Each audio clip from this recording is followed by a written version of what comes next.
And so. This is In the Shadow of the White City, Despairing the Hate of the Blind.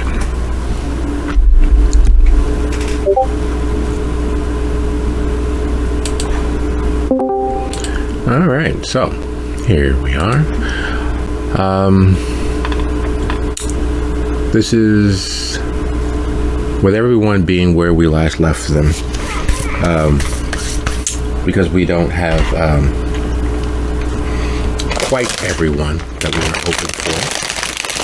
I'm gonna put my small bit of sustenance away, and we are several days past that. I need everyone to do me a quick favor. Please go ahead and roll your rows for me.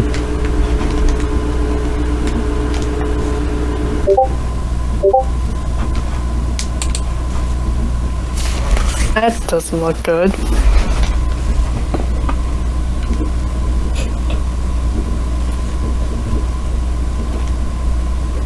I like that. All right, that being the case, would you all also just quickly jot down where you are in terms of willpower, health levels, and Zach, where does that place your hunger at currently?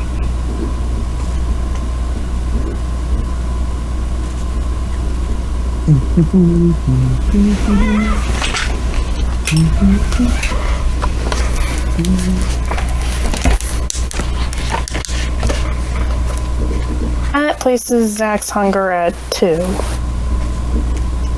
Excellent. 2 is a nice middle of the road hunger with the beast not quite knocking down the door, but making its presence known, staying just there at the corner of the eye. Just there, a subtle scent on the wind that refuses to go away. A suster growling and almost purr-like, demanding of attention. Okay. Unlike the others, Zach has, on more than one occasion, given in to the beast at the least provocation, at the least moment, at the least opportunity for it to rear its head. With all of the stress over the last few months, weeks, days, nights, and moments, Zach finds himself a hunt. Would you be so kind as to go ahead and roll? Let me bring up my notes here. Because Zach is a consensualist, correct? Or a siren? Siren. Alright, that being the case, would you be so kind as to... Where did I put that at? Human error. Wait a second here. Because I didn't... Zach's health is at 5, while his willpower is at 2. I was hoping that you all jotted it down and noted it, but I'll make a note of that in a quick second.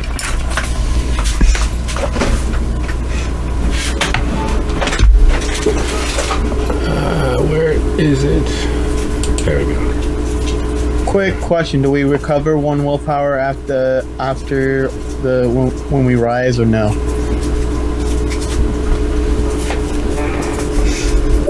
Yes.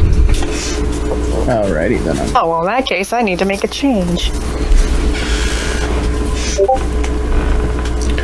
Alright, so there we go. And let me open up my sticky notes here. You guys forgot about that?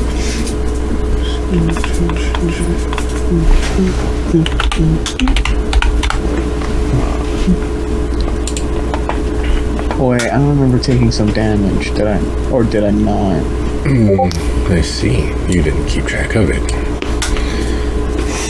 No, I did. Alright. So, Zach, would you be so kind as to go ahead and roll your charisma and subterfuge? And while that roll is happening,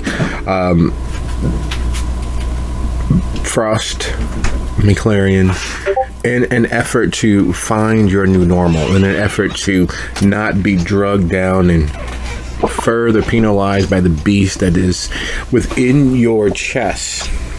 You all have taken the opportunity to divest yourself of sleeping inside the Pisketeers. You have utilized the tunnel pathways that you've all had to ensure were survivable, and spend the night in the sub-basement of the Rosie to give you all an opportunity to let the scent and stench of burning room to disappear. There's certain things that you don't initially notice in an environment until they are set aflame or until they are set ablaze. And one of the many things is that while the rooms are while the suites are very well appointed and cleaned almost thoroughly, that builds up a small shellac between the chemical cleaning and the other fluids that the patrons of the Pisketeers leave in their wake. There's a scent that is inescapably present. So you find yourself sleeping in the sub-basement of the Rosie. While it is officially the Rosie, every one of you all know that in essence it's effectively the Rosie 2, because the original Rosie became the Rosie 2. And that whole adventure, that whole misadventure where you all put your value of Zach above your own inherent physical safety, ahead of your own issues, doubts, traumas, and dramas, you went to your coterie mates' support. You were living the dream. You were voting with your feet. You were.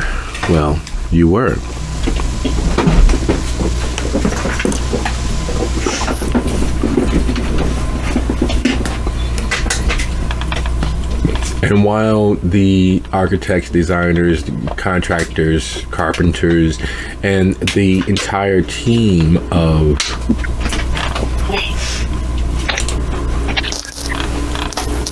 builders put their mind and effort into making sure that the Rosie was as well appointed as it could be, it is on a back road access. It is, by dint of its location, kind of a open secret. Its lights and neons casting a light on the Pisketeers, all the while many of those locals are not quite aware as to the relevance of that. They're not aware that, for all intents and purposes, you all have built your own entertainment complex.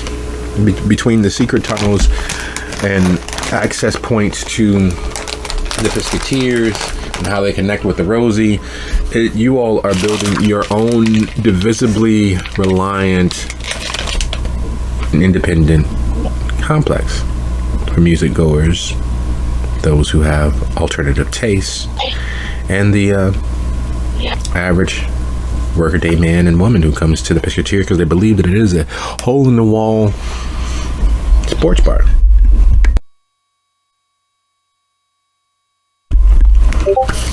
Sorry, Zach, can't tap dance any longer. I do need that roll from you. Oh no, that does not look good.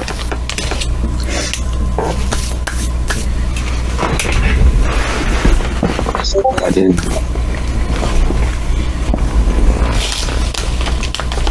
If you would like, you may succeed at cost.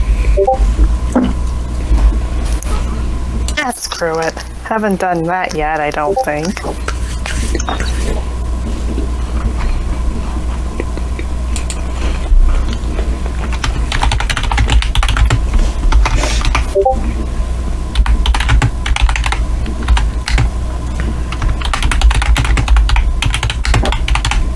One quick second here. Just had to just received a missive from Dia. They are in fact still under the weather from their stomach maladies they were experiencing, so we will not be having them this evening. Roger that.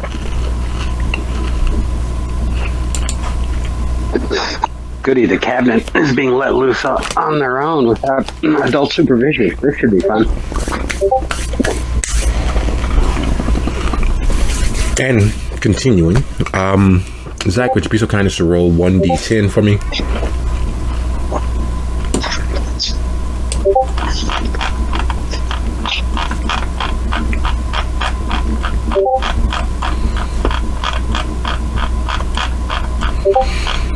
Several pages of notes.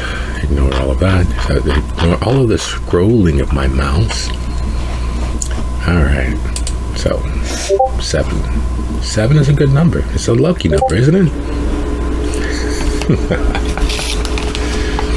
All right. And one more time for me, please. While Zach is making that roll, you all have not had the opportunity to really spend much time in the Rosie, let alone its sub-basement. It was designed as a fallback point for you all, part of your entertainment complex, but rousing for the evening, free temporarily of mind of everything that may be happening in the Pisketeers, everything that may or may not be happening in Dalton as a whole. You all have a reprieve. You have a moment to escape, as it were. No one's barging down the door. No bugs are crawling in through your foundation. You all have a moment to mentally and physically decompress.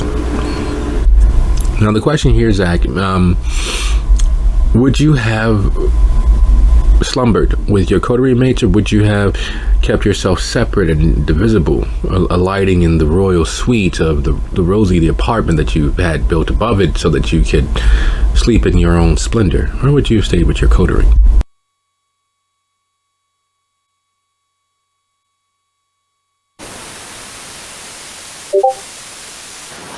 Well, normally he would take advantage of his own apartment, but given the memories he now associates with it, he sticks with his coterie.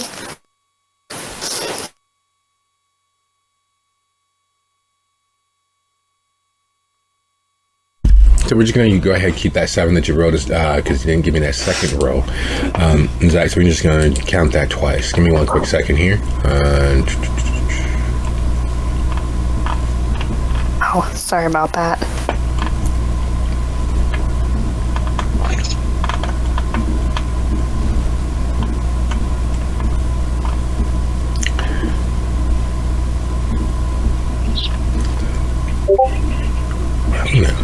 That is interesting.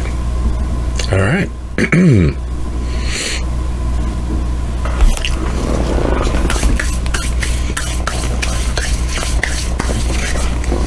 Rousing for the evening with the beast prevalent first thing first on your mind. Well, not the sort of prevalent that has you losing track of yourself or losing a sense of anything. There's definitely a more animalistic set to Zach's shoulders. There's definitely a more animalistic viewing things from beneath their brow. Now, while for creatures such as Frost, it's the difference between a wolf and a house cat. For old, hard-nosed detectives such as Seth, it is knowing that everyone has potential for less than above board, less than that rears its head. It's like its spidey sense. Watching as Zach rouses and stretches into being, smoothing their clothes back into place, and the very missable, very almost imperceptible licking of the lips, instead of immediately striking up a smoke, instead of immediately, there's a licking of the lips, a smoothing of the hair, and you can hear, without there actually being any music prevalent, a soundtrack beginning. The soundtrack that introduces the bad guy. And while Zach doesn't immediately begin dancing, there is a soft, gentle swaying as the room becomes smaller, as their presence begins to fill the space.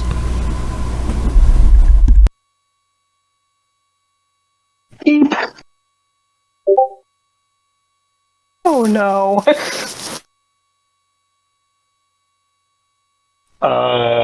Zach? You feeling okay, buddy? Is Zach suffering from a compulsion right now? No, Zach is suffering from a little bit of peckishness.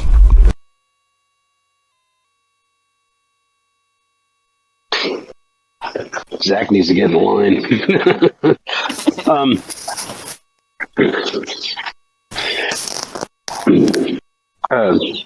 Zach, do you need to go somewhere?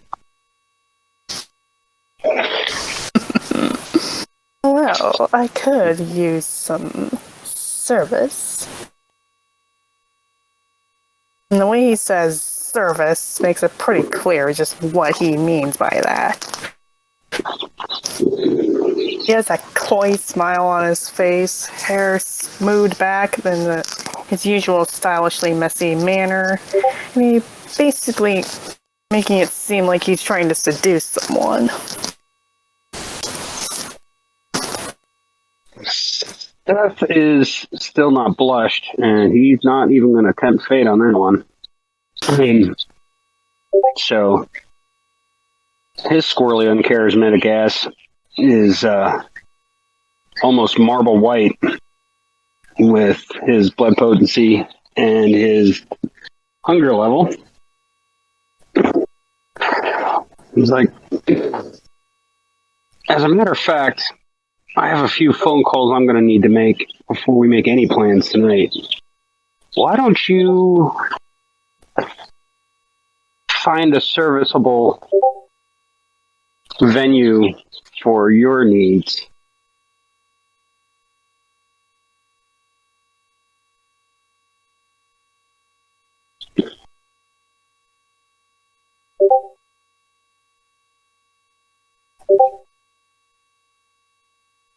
And storyteller, I imagine Zach would know of such places. Such places for their needs, to pick up a hot date, to indulge in a moment aside. Since when has the public been anything other than Zach's stage in that regard?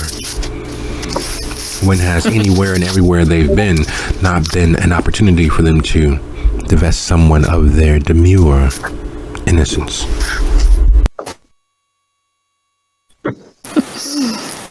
In that case, Zach's gonna find himself a hot hookup. Cotton's going to maintain a wee bit of distance from the swing toreador while he desperately tries to remember the phone number of that guy he knows.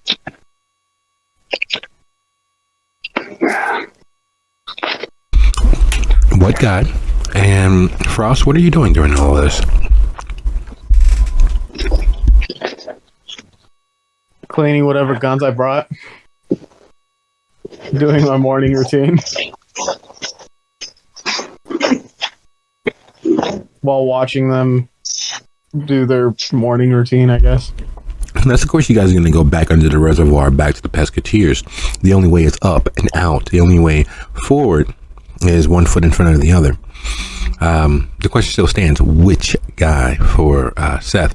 And in regards to finding a deliciously attractive, supple young thing to divest of all that they might have, well, there's no better place than the bar. While the rest of the world lives in an electronic age and only connect mentally and emotionally via pixelated and digitized images, Zach very much does live in the haptic. He lives in the physical. He lives with the music, as it were. He carries it with him in his heart. As unbeating as it is, there's still a beat there in him. And, well, up close and personal is where he likes to be anyway. So, I have 1 point criminal contact and 3 points of streetwise with a specialization in black market.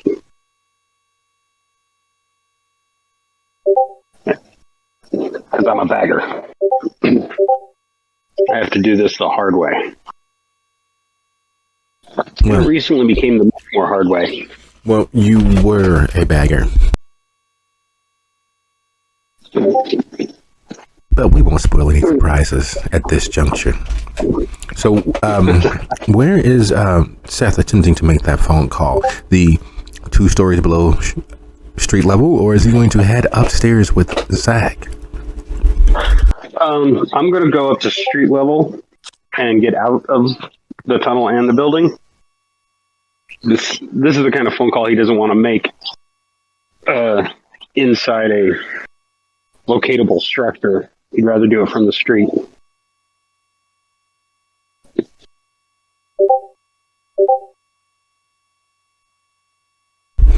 So, Seth, unblushed, clearly monstrous, heads up with Zach, the person with hips like Mick Jagger that don't lie. And Frost, while polishing his rods, his firing pins and what have you, does he decide to offer any assistance whatsoever? Does he decide to accompany or otherwise engage with his coterie? Or is he busy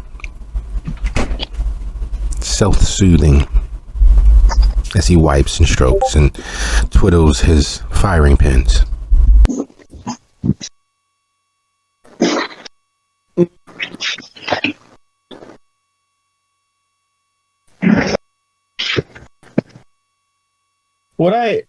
I would notice a change in Seth, correct?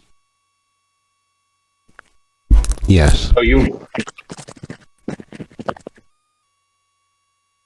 I would walk up to Seth and put my hand on on his shoulder and say, "You think those blood bags are gonna be enough?" Well, they better be, because if I get near anybody, it's going to be a very short conversation. Well, that can be there. Stop you from doing any too wrong.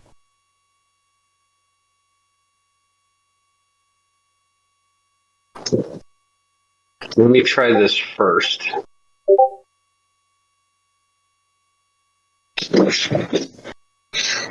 And if all else fails, I'll have somebody there to I won't mind taking it out on.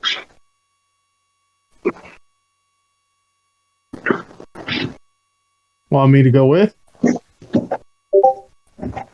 If you could be a shadow on the wall, that would be handy. The shadow on the wall.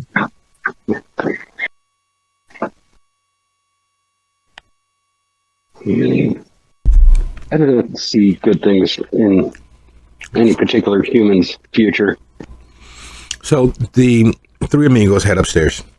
It's 2 flights up. It's a beautifully evocative moment of them moving from one light source to another. As Zach leads, one of the many things that being dead is good for is that the natural chemicals and released oils and all the sweat that comes with being alive is not so much of a factor in clinging to the skin of most kindred. It doesn't cause an odoriferous aspect to them. It doesn't stain.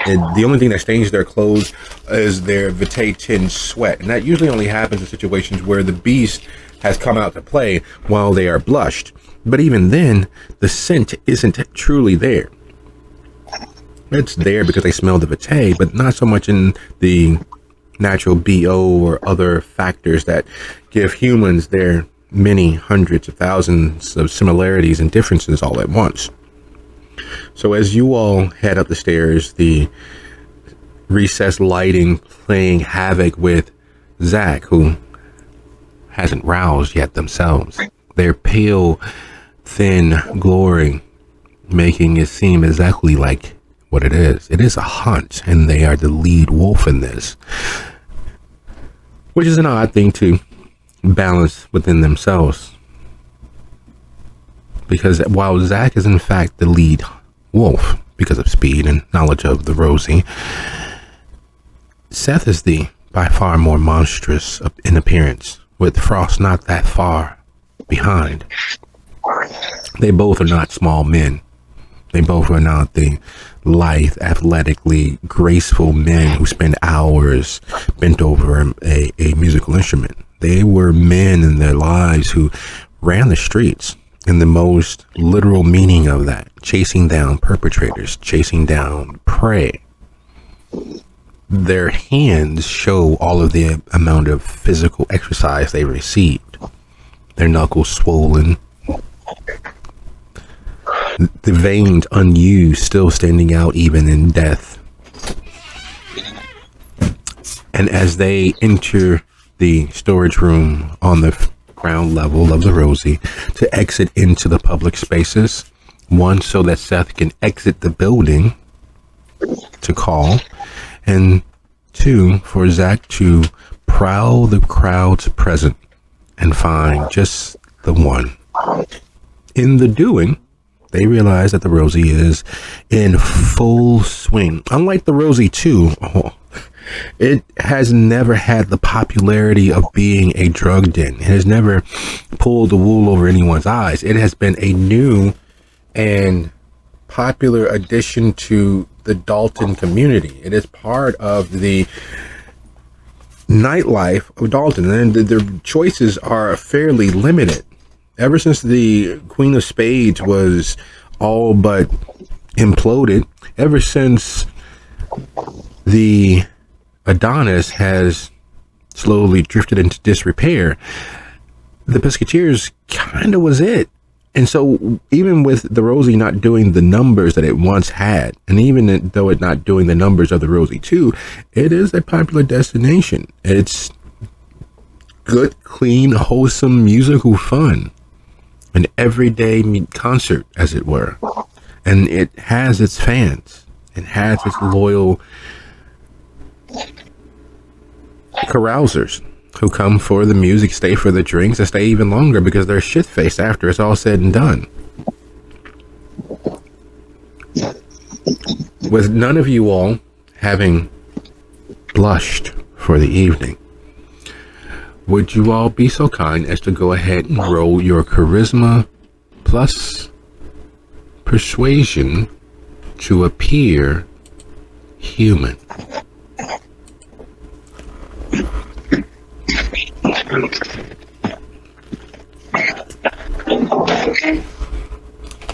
Can I quickly blush of life real quick instead? After your roll.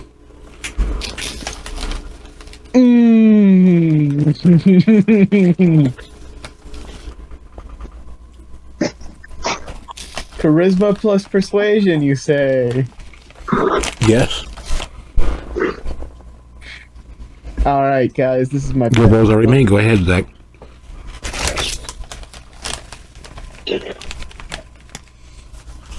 Hunger 3. This thing freaking hates me tonight.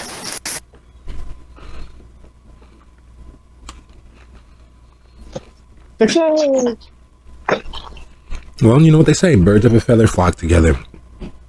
And as you all exit the storeroom, your minds elsewhere, your minds focused on either prey or prey, you forget and have forgotten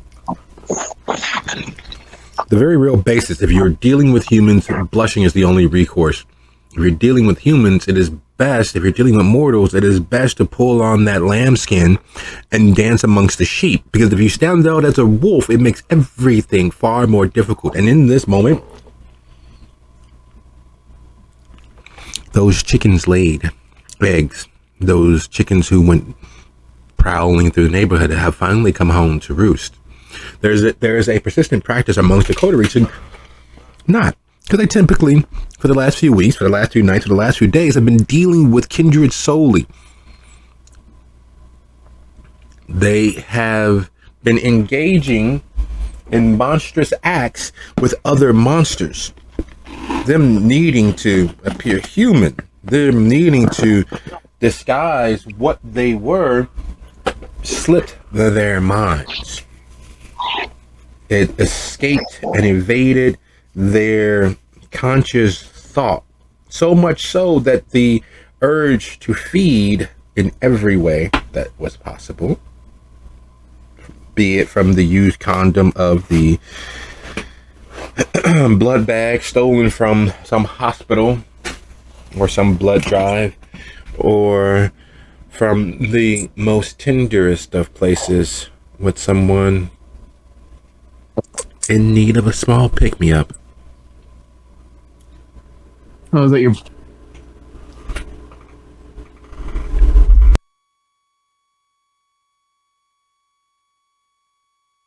Everyone believes that, stampedes, terrors, and that like started with something loud, fast, something shocking and surprising. And while that's true, people do tend to group think and respond. It is usually always something small. The person that's actually running usually has not seen what it was that started everyone else to running. But once the crowd surges, once the crowd moves, that small bit of the vestigial human, the initial caveman that hid in the dark because of there were monsters outside of what little light the fire gave off, rears its head. And as one murmur and one cell phone comes out, and there's a group of 3 numbers being dialed, and the crowd begins to move, the security guards trying to calm people down, like, hey, we don't mosh here, what the fuck? And the bartenders doing what bartenders in smaller venues do, which is get the fuck out of the way. Because the whole point is to outlive, outlast, and outdrink your enemy, not get run over by them. So the bartenders snatch beer bottles off the counter to keep them from being used as a weapon because they believe that this is a bar fight starting. The security trying to find the cause of this stampede of humans and people beginning to move and flow at the damn breaking of everyone beginning to flow out and away. You hear a few screams go up and it excites you, Zach. It tickles that space between who you think you are and who the beast demands you to be. There's prey here. And if you were alone in that, it'd make all the difference in the world. Unfortunately, you are not. There's prey here. And Seth comes face to face with the realities of where he is, what it is he has unleashed within himself. Would you be so kind as to roll 1/3 of your humanity and your unspent willpower, Seth? Me as well, too, right? Seth. Yes.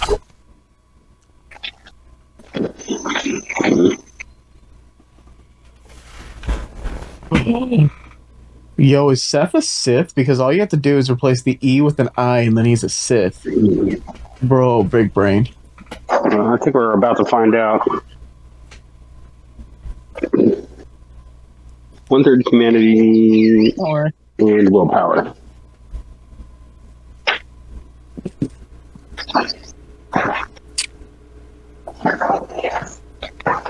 So no bitch slapping Seth today.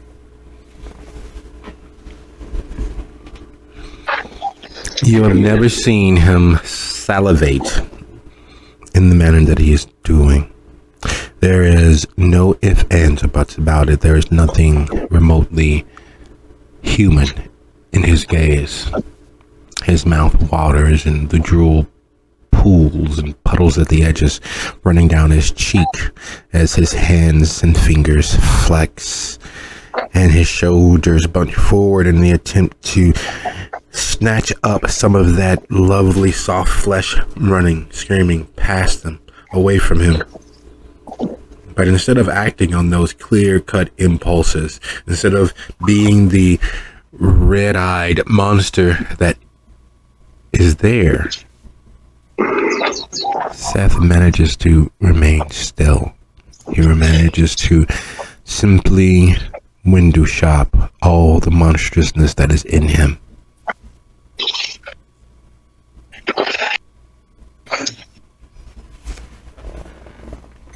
Zach? Oh, do I need to roll too? No. Your beast has kicked up the bongos that are going on in your head, but it hasn't reached across and grabbed you by the throat. Probably a lot to do with the fact that your vitae isn't quite as thick as young Master McClarion's. The need is not quite so all-consuming when all the sustenance that one can get is there to be had. It is just there beyond the grasp.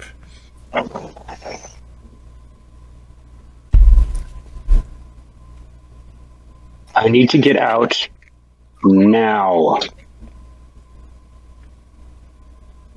Where is the alley entrance?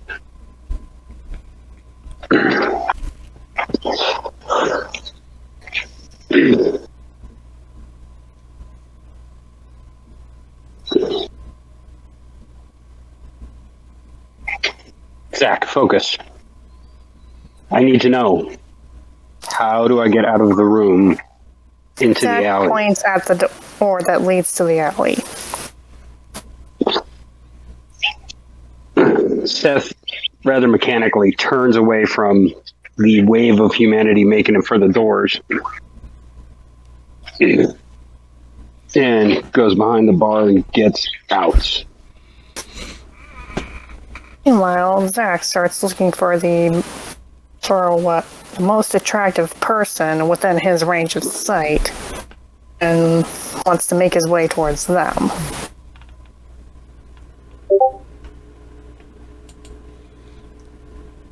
And Frost, as everyone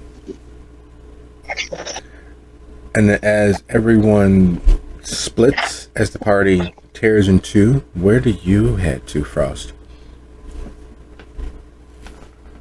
I follow the one who I still am concerned about. I still follow Seth. No offense to Zach, but I know Seth has had it rough and the last few.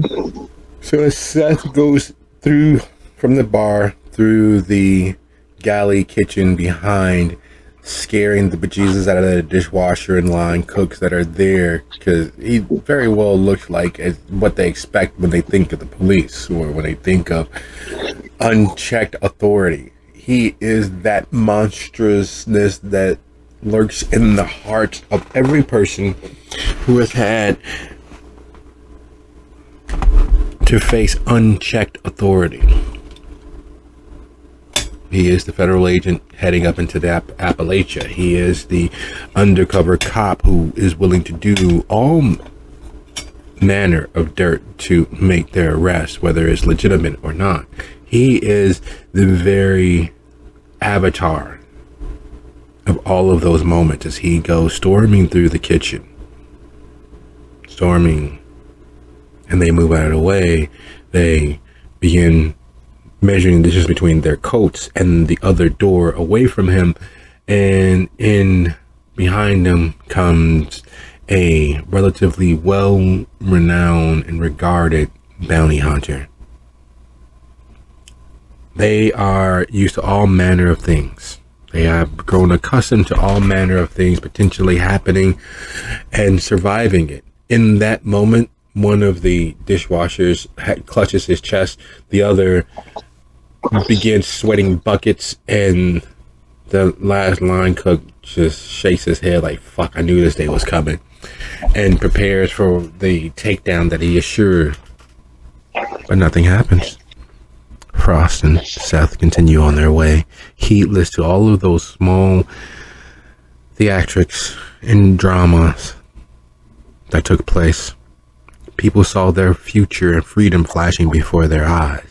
And the only thing that Seth and Frost saw was the back door. While inside the hullabaloo, inside the pell-mell, inside the scrum, having blushed to not be the monstrous, oh my god, what the fuck is that? Are you sure that's what the hell? Instead of being the focus of everyone's attention, Zach had managed to move and meld into the press of flesh, locked on to his prey. There, that is what it is. She is literally the most spectacularly attractive thing in the audience, in the gathered crowd. And unlike all of the fearful sheep all about her, she did not immediately begin dialing her phone or running for the door. Her blue and purple hair framing her face as if it was, instead of a happy accident, as if it was planned for just that. While the rest of the crowd are making their way to what idea of safety that they have, she is attempting to catch the bartender's attention. She is attempting to, as best as her ability will allow her, continue with her night, nonplussed by all of the chaos around her. And in that endearing, foolish bravery, Zach sees but one thing: dinner. A no nightstand that will leave them both panting with pleasure. A no nightstand that will give him what he needs and provide her with one of the best memories of her clearly young life. She is in fact young enough in appearance that he's surprised that his doorman let her in. Oh boy. See, Zach has prey exclusion under 21, so if she is under 21, this is not going to end well for him. All's well that, for someone. For someone. It may not be Zach in this moment, but for someone. And of course, with his issues and worries as to age and all of that hullabaloo, he is guarded, even though there is no flame that flickers more brightly than her. He, having trained his door staff, because a good portion of them are in fact from the original Rosie, he knows that there is no way they would have or should have allowed anyone who is not of American legal majority inside the building. Accidents happen. Good fakes exist, and so he puts it to the test. In their conversation, he finds that she is attending UIC. He finds out that her family are actually from Chicago, to be exact, the Avondale area. As she is studying music of all things, she wants to be a teacher. Some of the best teachers she's had over the course of her educational career were music teachers. They taught her to love music, and the idea of passing and sharing that love to younger generations, something that greatly appeals to her, something that she can't see herself not doing.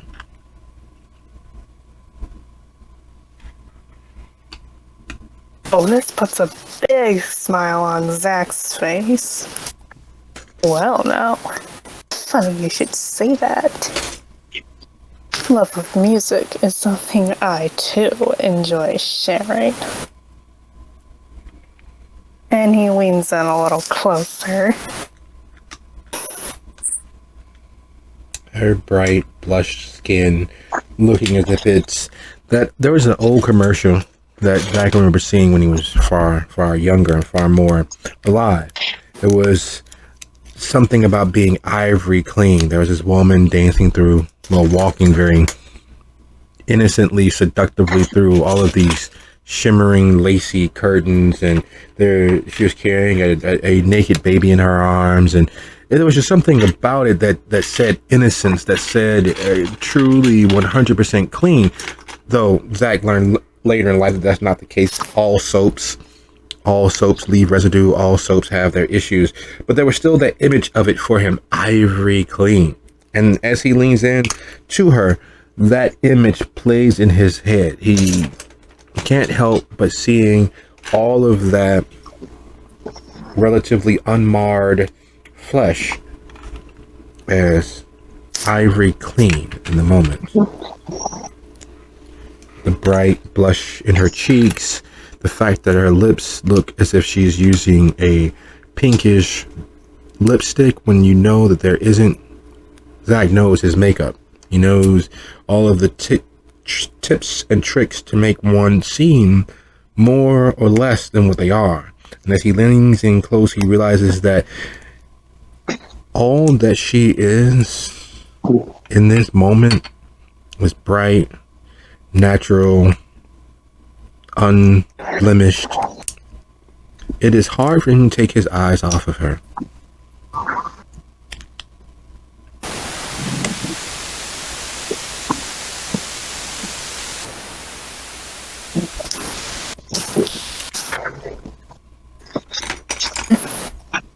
And as Eric leans closer, he whispers, "Have you ever thought about making music with someone else?" And he says that in that low, seductive tone that anybody who's watched Zach work his magic on people has heard before.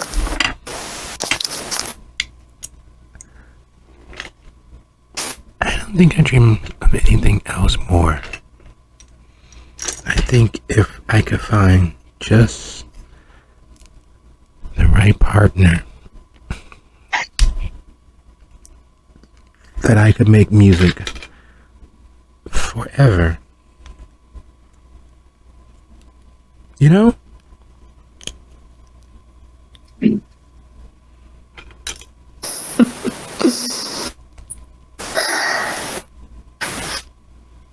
Funny you should say that. We're beginning to have some things in common.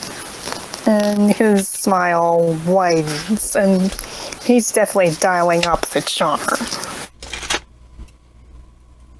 Is he starting to have a little fun with her? Is he using any other means beside his natural gift of gab?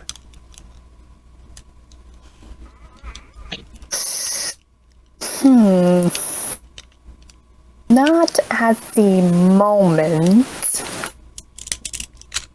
But if the use of awe is an option.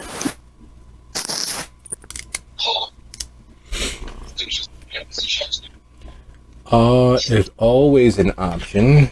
Nothing ventured, nothing gained. Risk what you will. Take your chances and leap into the future. With all we have is now. All right.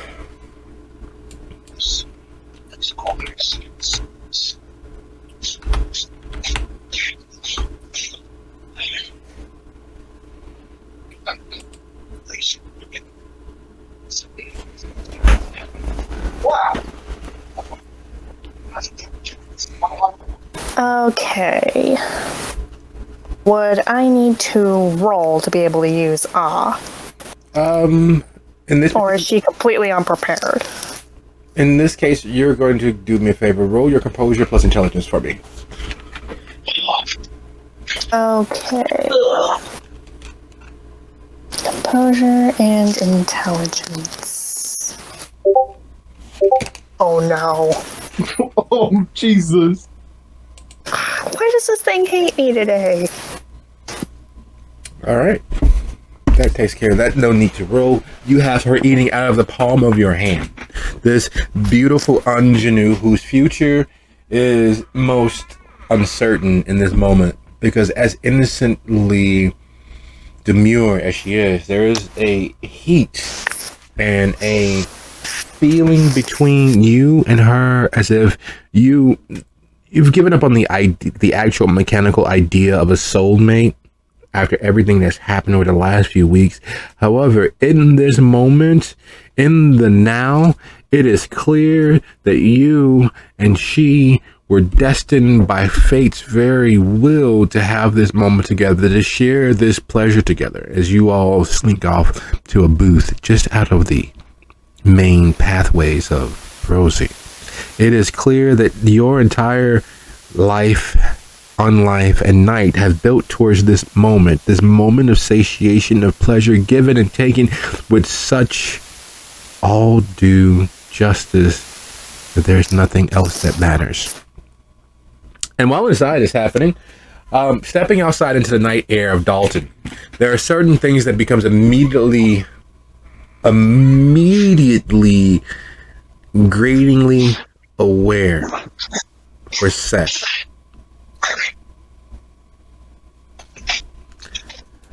Would you be so kind as to go ahead and roll your wits plus blood sorcery, please?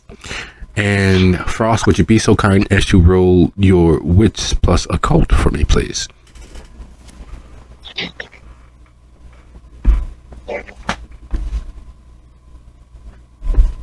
That seems random, but okay.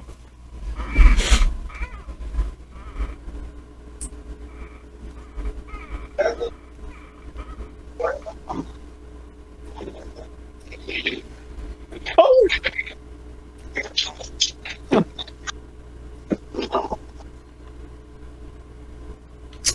Okay. There's an American, well, not just American, but we are American, so I'm going to say that it's American. There's an American myth that animals can see the supernatural, that they can sense it, they can feel it, they know when ghosts are nearby, they know. That's not exactly what takes place. They notice atmospheric changes, differences in like the draw of certain magnetic fields, and science has several different hypotheses as to what may be driving that behavior. What we see is the response to supernatural impetus. However, that's what scientists have said. Frost is no scientist. Frost is a furry with guns. He has built his whole existence on being the animal. His entire popularity came through him being a manhunter, of hounding his targets and his prey until they gave up, or at worst tried to shoot it out with him. At which point, he always came back with his man or his woman. Not necessarily in the state that they wanted to be in, but he brought them back. Dead still counts. That's successful, right? So, all things being as they are, when he steps outside and he looks toward the sky, checking his surroundings as per his normal paranoia, he feels the atmospheric difference. It's as if the whole sky has had its oxygen burned off. It feels as if the world is new, as if the Big Bang has just happened, as if God and all the chorus of angels have had their way with the world around them.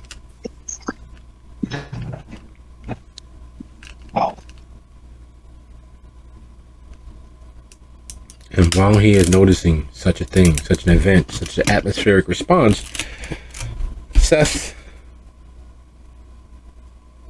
there's something different about tonight, but most importantly right now, the one thing that is important is him getting his contact, him getting the opportunity to get what he needs. And what he needs is to divest another hospital, another trauma center of their much needed reserves, because his life and his existence is far more important than any of the humans that might profit from such a thing. So, taking out his phone,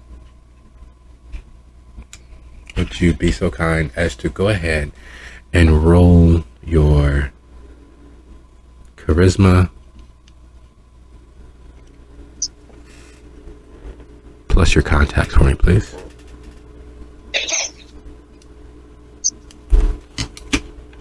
Oh, hey, Muzan joined us. At long last.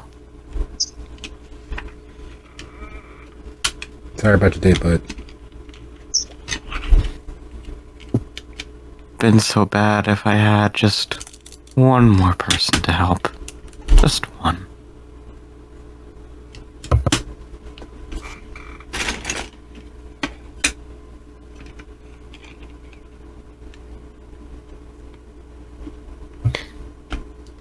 Would anyone mind catching me up to speed on what happened so far? Seth has reached out to his street level contacts and realized that money talks and bullshit runs a marathon.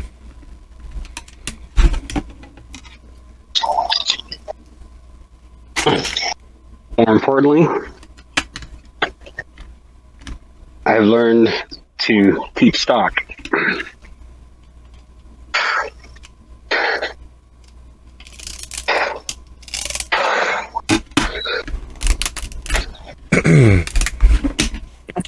Reaching out to his contacts, calling in every favor that he is capable of doing. The answer, unfortunately, is no. Not a simple, hey, maybe next time, it's a little hot. The answer is no. There's too much heat. We are under siege. There are forces and people doing things that they shouldn't be doing, attracting attention that we cannot tolerate. There's this guy that works directly for the Blood Czar, Lucio Darcy. He's known to try desperate things. Him and there's also Itzhak in the city, but they don't deliver to the south suburbs. You got to go into Chicago, and we don't fuck around in Chicago. Oh crap! Given my beast state, how well am I going to receive this? Your phone is a mess, a jumble of plastic parts destroyed. It is a lump of broken glass and small bits of cadmium and all of the other important things that make a cell phone go, but no longer have any relevance because there's no way that that's going anywhere. It's not going to work ever again. It's like all the donut shops are closed today. Looks like Daddy's eating steak. At which point he's looking away from the remains of the phone that are still in his hand and checking out the alley. Why does the world feel so different today? It feels as if it's the start of a brand new day. It feels as if the world has decided to spew forth all of its garbage right on your shoe. That feeling's making me angrier too. The same time I'm looking around the alley to see who's here and who just watched me crush my phone, I'm also trying to figure out what the hell that smell is. Or that feeling, or that blinking light, whatever the fuck is distracting me right now. Well, if you were a gambling man, you'd say hell. Hell has unleashed its bowels all over the world. But you're not a gambling man. You gave that up before you even lost your mortal life. So it certainly can't be the fact that everything that was is and everything that is once was. But there is a funky amount of interference in the space all around you. And it's crawling over that back portion of your mind because you notice it subconsciously, but you don't know what you noticed. And Frost is staring at the sky. Fucking Fleabag, what? Is it an airplane? What is up there? And I look up. Oh, fucking no, it just feels off. Let's get to the edge. Oh, go ahead. Where Dalton is, it is impossible to see the Aurora Borealis. Yet you could swear that right there at the nearly the full edge of the sky, you could swear there's a light show happening. Chicago's probably doing another huge fucking fireworks display on the south side somewhere, probably in Garfield Park or Sherman Park or somewhere on the south, Marquette Park, somewhere on the south side, because all of that light clearly is coming from somewhere. Has to be. Lights don't just suddenly materialize. And speaking of lights suddenly materializing, Muzan, after the night that you've all had, putting out the fires, dealing with everything that has happened, a moment aside is like being gifted tax-free several $100,000 in cash. No responsibilities and nothing but time. It is the penultimate vacation for you. Everyone else has utilized the time by sleeping across the tunnels into the Rosie, away from the burning scent of all of those lovely fluids that were in the carpet and the floor and the ceiling of the room that you all destroyed, or more accurately, that you destroyed. You, however, don't mind such scents. It's nice to smell. You don't get to do that too often. You know, missing bits and pieces as you are.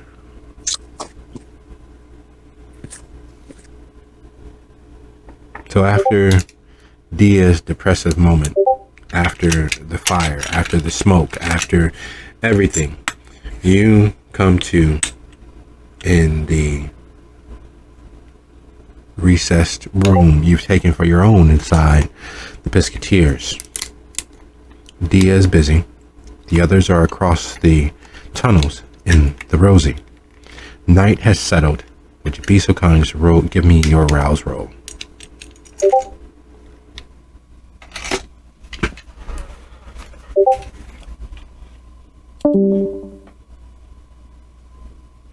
Did we lose you? Yeah, you're back. Can you hear us? Can you guys hear me? Yeah, I can hear you. See, I think Muzan's mic may be malfunctioned.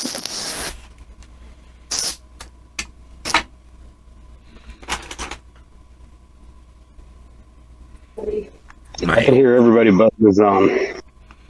My old man always said, if you're gonna trust anybody, don't trust Discord. And There you go. You're a little quiet, but I heard you. Was that My Little Pony one?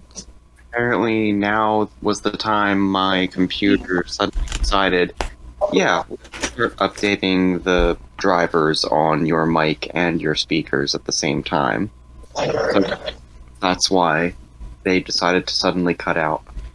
Oh, Brilliant. at least they had a plan. Yeah. So I heard something about tunnels and then silence.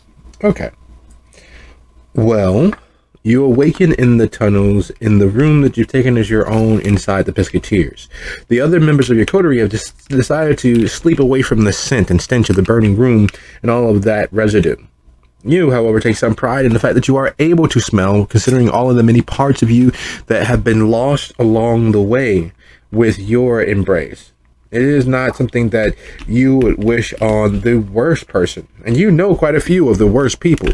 And you wouldn't wish that on them, even as you do heinous, violent things to them. The embrace that you suffered, that you survived, it's not for the faint of heart. But all things being as they are, having a night to decide what it is that you need to do or what you will do is a reprieve of the worst sort. Because the world is your oyster. And even though you're allergic to shellfish, you'll be damned if you're going to let that lobster go to waste.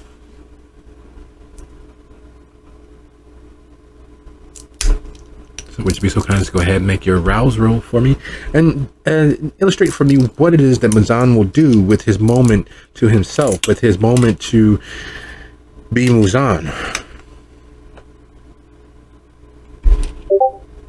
He is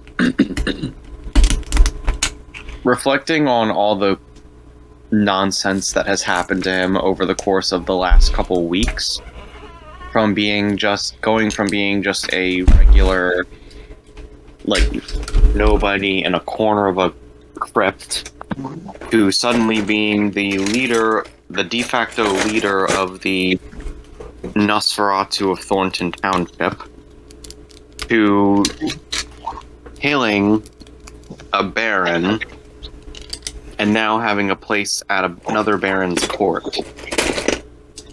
It's been a wild ride for him, and frankly, he's having a hard time wrapping his head around everything.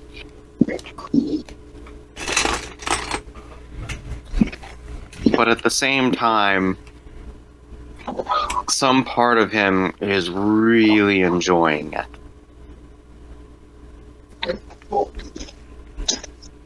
He's never had this much excitement in his life since before he settled down, so to speak.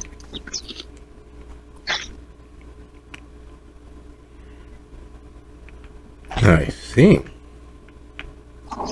As far as his actual plans, though, if anything that he's actively pursuing, there's two things that he would like to do. Number one, eat. Number two, meet up with Dancer Dan again. Dancer Dan? You mean the Nosferatu who went on the lam because of pissing off Felix and View? Yeah, him.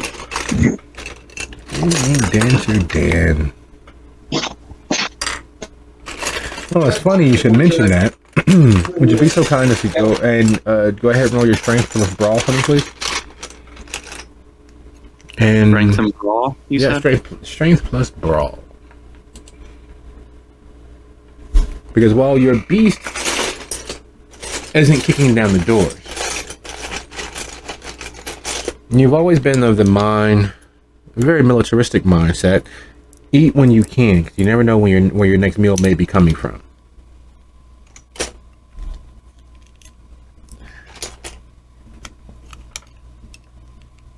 And you, unlike most, could give two shits about the relative innocence or the relative evil.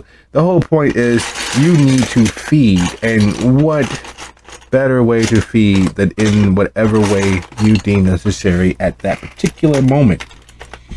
You don't have a style. You have a need, and you express that in every way that you can. That style tonight, however, leads you into the fullness of the Homewood area. Takes you a few moments. Being wary, wily, and watching your prey of choice, your delicious prey of choice. Sizing them up, making sure that they're alone.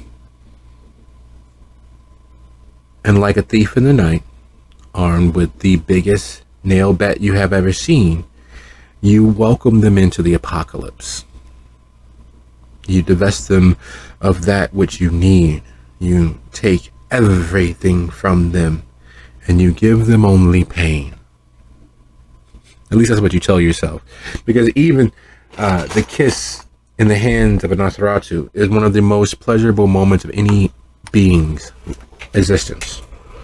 There is no sugarcoating the fact that it makes everyone and everything feel dirty, because you get a sight, you get an image of this thing that shouldn't exist, and they're having their way with you, and yet you get all of the physiological responses as if you had the best night that you have ever known.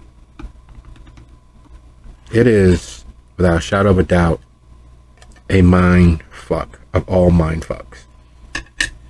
There is no hiding or obviating what takes place. You divest them of every facet of their sensibilities. You take everything from them. And they have no choice but to enjoy it because of the magic of the kiss.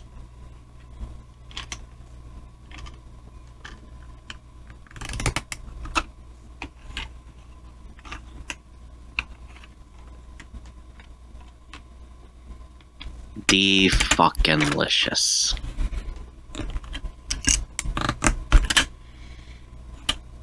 There's a way that things are supposed to happen. It just what we all have in our minds. There's a way that things are supposed to happen. There are a way things are supposed to go. There's a scale of good and evil and all that. Good guys always win in the end, so forth and so on. At least that's what most people believe. Muzan has had the antithesis to that taught to him time and time and time again. Every instance, every time that he has the opportunity to do the bright, noble, upstanding thing, it has always bit him in the ass. It has always made things so much worse. And this is no different. Because divesting his victim of their vitae, he finds out that in the doing, in his taking care of what he needed, taking care of what he wanted, that he was inadvertently and incidentally protecting his coterie. This fucker that he causes to crash into the ground as if he fell from orbit, still caught in the kiss, began spouting things in regards to the Rosie and tonight being the night. And why did he have to be so late? If he had only left early like everybody else, he could be there and drinking in everything Sheila told him about his fucking timeliness. God, but oh God, it felt so good. What is he, a fucking kiss freak like those fucking humans?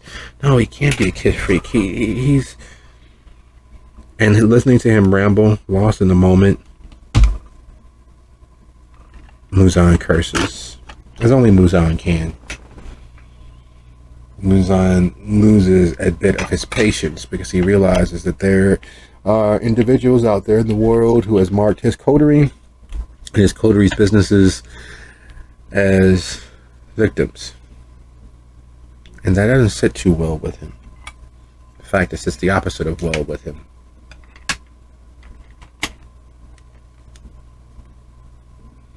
It'll take him about the same amount of time to get back to the Rosie 2. About 30 minutes that it took him to get here. Plus, give or take, the hunting time. So, 30 minutes from this moment, he could be back at the Rosie. He could be back helping. But that would again mean putting his own wishes on the back burner.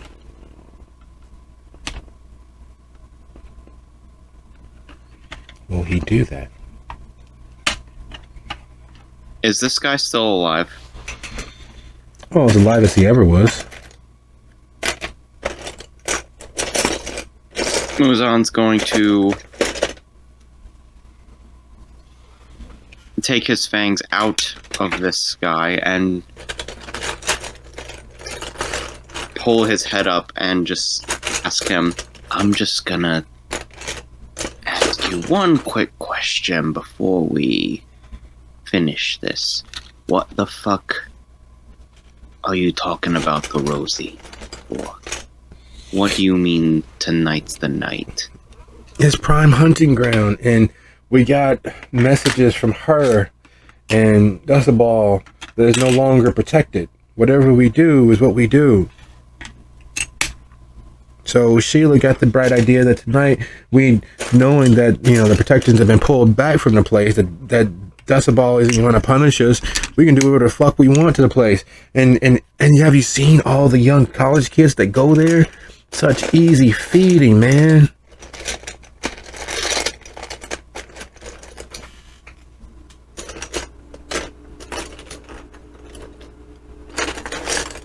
What do you mean easy feeding?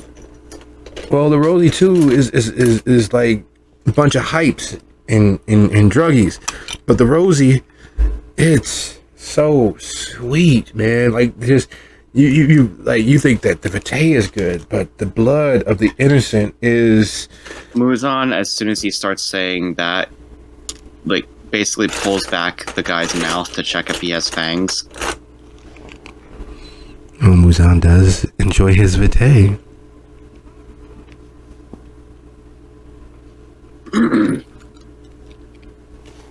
Ah.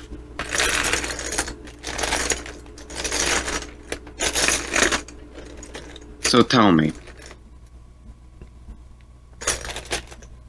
before I finish this, Come on, man. You're talking like a villain. Come on, you're talking like one of the humans. I know you can't be upset. You think I know who you are? Come on, man. Come on, man. You're Mu fucking Zan. You're the crypt keeper, man. We look up to you. You're one of the few Nosferatu in the area, willing to stand your own. Out here with Nosferatu to go disappearing and missing. Come on, aren't you the Pulaski plunderer? Aren't you the last member of the Ridgeway Raiders? The pack that used to run out there on the west side? Come on. One fang to another fang. Don't try to do me in, man. You got the drop on me. You got my vitae. You let me go. I don't know you. You don't know me. We go about our lives or our existences or whatever else you want to call it.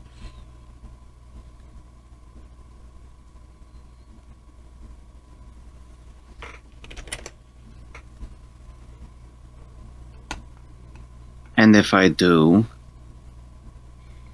what are you gonna do? You gonna come back to the Rosie? Come on, man. I didn't even make it there the first time.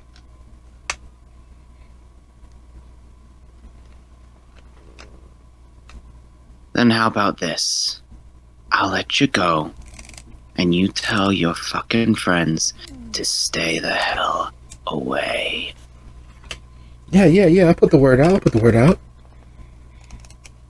The Rosie's protected by the Sabbat. We're good. I got this. The Rosie's protected by me. Yeah. You and all your friends stay the fuck out. Right. By you. And Muzan will throw him to the ground at that point.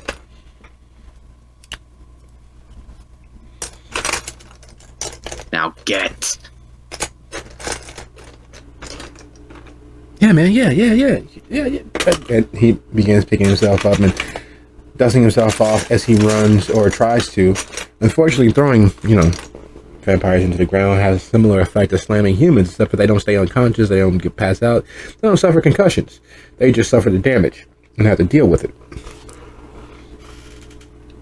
And deal with it he does, and as best as he is capable, as he makes his way away.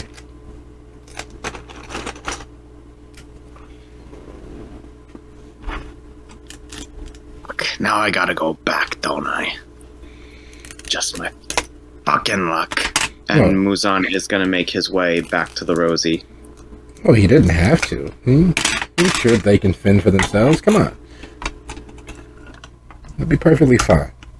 One night won't kill them permanently, right? Yeah, but he likes him too much. And speaking of liking them too much, as you and your date of the moment, your date of the night, as you prepare to make all of her dreams come true, as you prepare to wow her on the level that she will never have again in her life, as your all pours from you like sweat, you become the golden god in her view. What other sweet nothings will Zach whisper?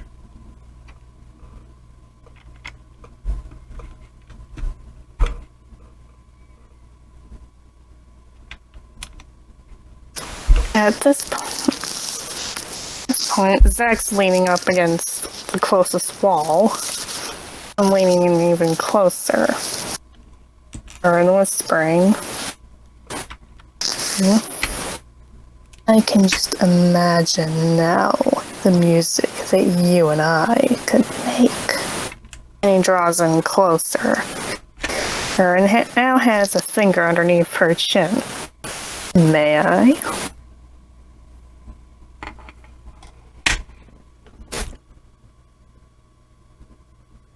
Of course. And she leans in. Her lips dewy and moist. There's a small dappling along her upper lip as if her body is bent towards this, as if this will put to right everything that might have even incidentally thought of going wrong in her life. As if this is all that she might ever need. As if this is all that there ever will be, ever could be, and that no other moment but this could or will exist for her. And as soon as the lips lock, Zach gently bites onto her lip and starts taking what he needs. She is far more ravenous, needing of this moment than anyone else you have ever had the opportunity to divest of their vitae. She is all in. Her teeth, her lips, her everything, her arms wrapping around your neck, pulling you in closer and tighter. And it is only then, be so kind as roll your resolve plus composure. Oh dear me.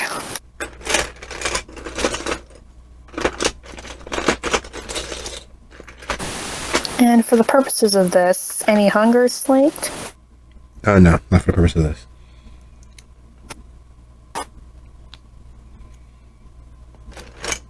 Hey, a decent roll. As her vitae hits your tongue, you realize that yours is coursing down hers as well. The ravenous need that was in her wasn't just that of an inexperienced youth. It wasn't just puppy love. Her hints and allegations towards the rest of forever was her double entendre during her way through the evening. She meant, just as you did, to divest the human that she had pulled, the most attractive human in the building. Uh-oh, kindred spirits. And as you both exchange and suckle vitae, you manage to pull enough of yourself out of the moment to realize that that is exactly what is happening, while she, however, is another matter entirely. She has probably been too long since her last feeding. She is definitively determined to get what she needs at any and all costs. The sweetness of the vitae means nothing to her in this moment.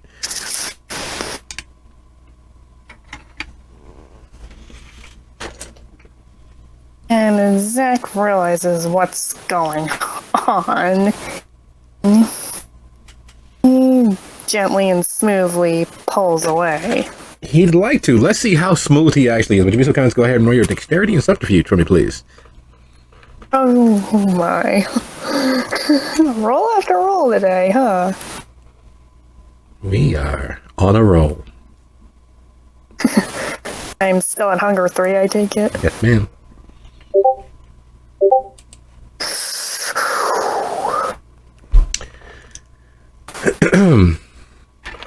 There's smooth, and there's what Zach does. Because the truth of the matter is, the beast doesn't want to let go. The beast doesn't want to be let go. There's nothing more pleasurable for Kindred than the kiss. There's literally nothing in the world that matters more than the kiss. The kiss, and is often glossed over, it is often ignored, just exactly what happens to the Kindred in the middle of the kiss. For those Kindred that have a high enough humanity, all of the pleasure centers of the brain fire at once. Both emotional, mental, physical, all of the pleasure centers in that Kindred brain light on fire. And for the first time in an evening, a month, a week, or however long it's been since their last feeding, and even for many, those who didn't have the opportunity to experience unbridled joy in life, it is the only joy they have ever experienced. For those Kindred with high enough humanity, there's a physiological response and a release as well. It is all there is for Kindred. All of those various vicissitudes of pleasure firing at once as they take in the other being's soul into themselves, as they take in that life. Even when they feed on other Kindred, they take in the lives that Kindred has had the opportunity to delve into. Their resonance by proxy, if you will. And there's an exchange with Kindred, feeding on Kindred, that makes it the most intimate moment that they can ever actually have. And it takes all that Zach is to resist, to push back, to fight off. And he still manages to not. He still manages to find himself pushing free, escaping from the clutches of this wild woman, this insatiably wild woman, this kindred spirit who has the same thoughts as him. And he sees himself pushing himself away. He sees himself freeing himself. He congratulates himself for being made of sterner stuff than that and not giving in. But he realizes that, yeah, he actually still is. His arm is still wrapped around hers. She is still pulling him in. This moment that they are sharing cannot be matched by anything else. And then he begins thinking of his coterie. Where are they? They went outside, but they'll never know. It's not like they can feel his pleasure. It's not like they can know that he's sharing this moment that, well, is a moment. It's not like they could know. Right? Uh-oh. Uh-oh, indeed. Speaking of uh-oh, as you look toward the sky and Frost tells you, fuck if I know, there's something different. You feel it. There's an insult that's often tossed out with enough regularity to be a commonly known aphorism. The best part of you ran down your mother's leg. And you know what that feels like in the moment. Even though you haven't had the opportunity to feed, even though you are experiencing a shortage, even as you are dealing with a portion of confusion as far as whatever the fuck is going on out there in the world, you feel it, and it is awesome. It is all of the pleasure with none of the dirty, difficult emotions that come with it. You feel for the briefest moment as if things will be perfectly okay. Normally there's a reason to be happy. Normally something's happened. But in the moment as you stare at the night sky with the Chicago and their fireworks off there in the distance, and the insurity of the current affairs of how you might continue living, because that's what feeding is. It's a statement that I will continue to live. And for Seth, in that moment, what comes next is not an easy thing to stomach. It's not an easy thing to have to consider, because if he does not make contact, if he does not reach out to any of those blood dealers in the city, there's a very good chance that what he has witnessed Frost do, what he has seen Dia visit upon their victims, what he has witnessed Muzan visit upon their enemies, he might visit upon someone who does not deserve it. But in a moment, in the now, everything's okay. It's not that bad. And Frost, you feel it as well. That sudden wash of goodness, as if something in the world is finally going the way that it should. There is a balance of, maybe it's not as bad as I thought, that washes over him.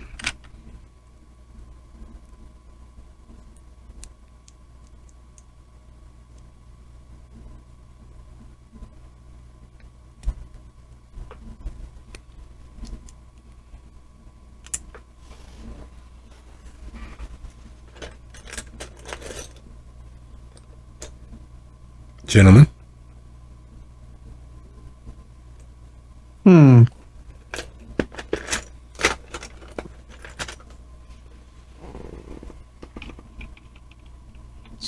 Seth, you feel that?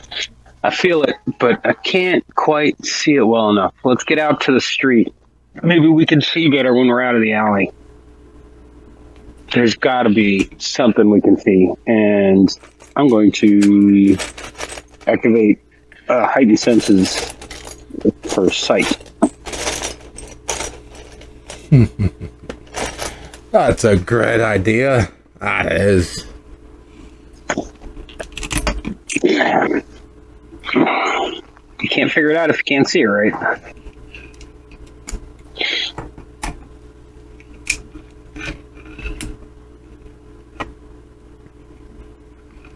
And as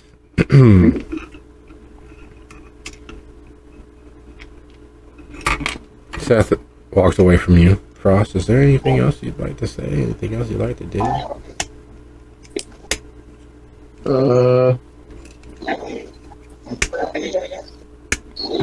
I start walking towards Seth, but I don't look at him. I still look up at the sky. Although not with, like, skepticism like he normally would. He has a smile on his face.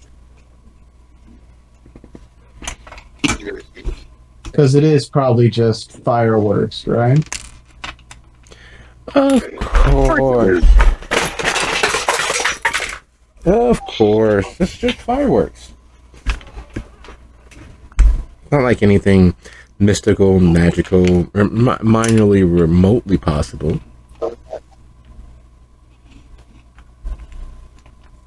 Right. Well, according to the dice, my man has no idea.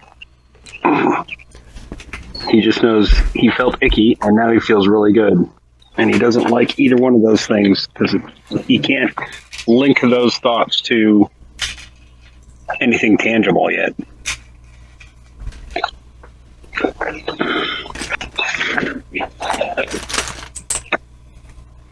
So he doesn't believe in the idea of a tangible good. Interesting. We will make a note of that.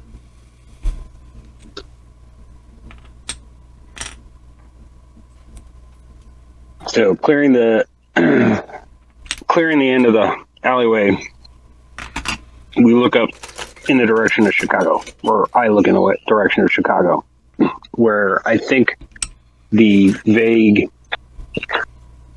light or brightness or feeling might be emanating from.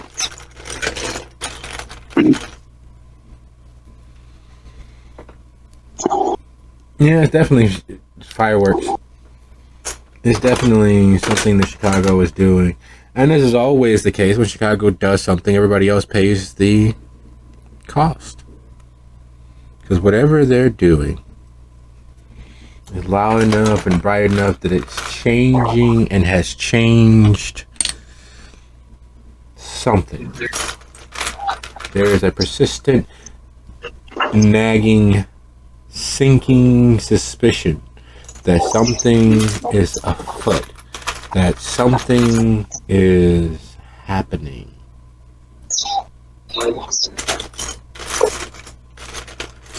Damn it, we need Dia's Rolodex. Look, I'm going to take care of myself for right now. Get inside and make sure nothing weird's happening to Zach.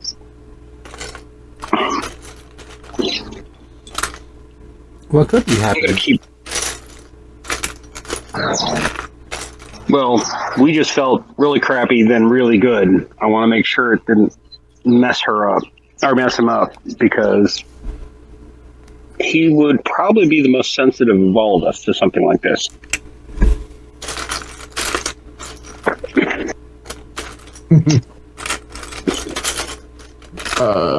All right. I'll go check on Zach. And try not to look at the sky too much. I know it's hard. You mean the beautifully bright, lit up sky that no one else seems to be noticing? That's odd. So I'm noticing that none of the people on the sidewalk are even vaguely looking in that direction. Nope. No cell phones out, no sky watching. Nope, they're just going about their night. That's an interesting idea.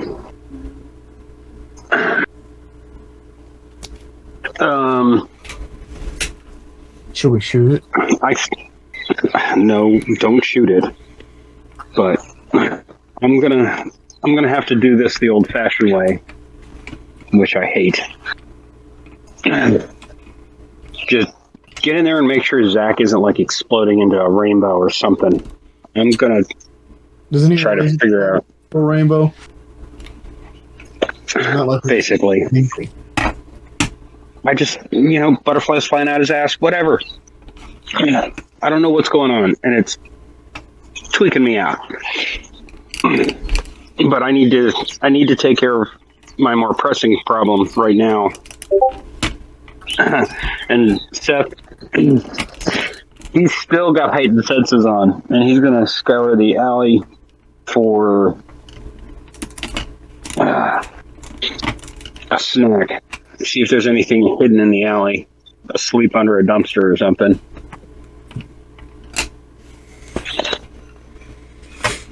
If not, he's gonna do what muggers in time memorial have done: wait at the edge of the alley and grab somebody.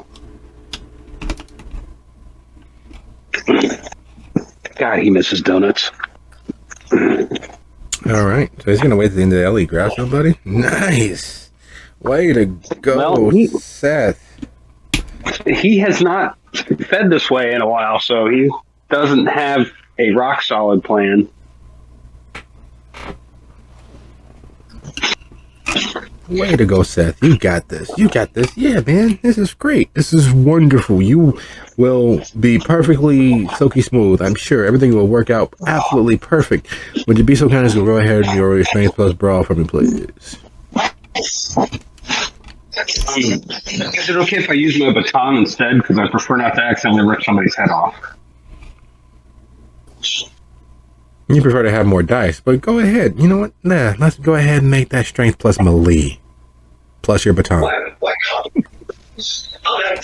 It doesn't give extra dice, but it does let me kneecap the guy instead of twisting his head off like the top of a mushroom.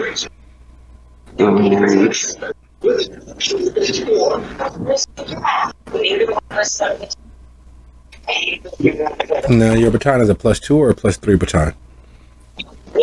It's just a telescopic Police baton. I figured it was a +1 damage. Nope, that'd be a brass knuckle. It'd be a +2. Oh, so this is a +2. Yep. So your strength plus melee +2. Give me a roll. Let me know what you get.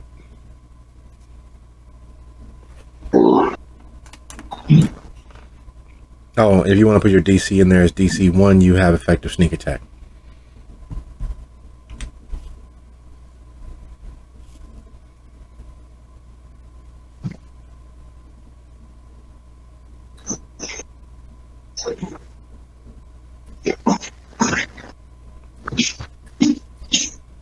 Are you going to roll willpower? It's the two failures are hunger dice. Your hunger dice is 4? Oh, well, you're fucked. Yeah, I get to roll a frenzy in a couple of seconds. So.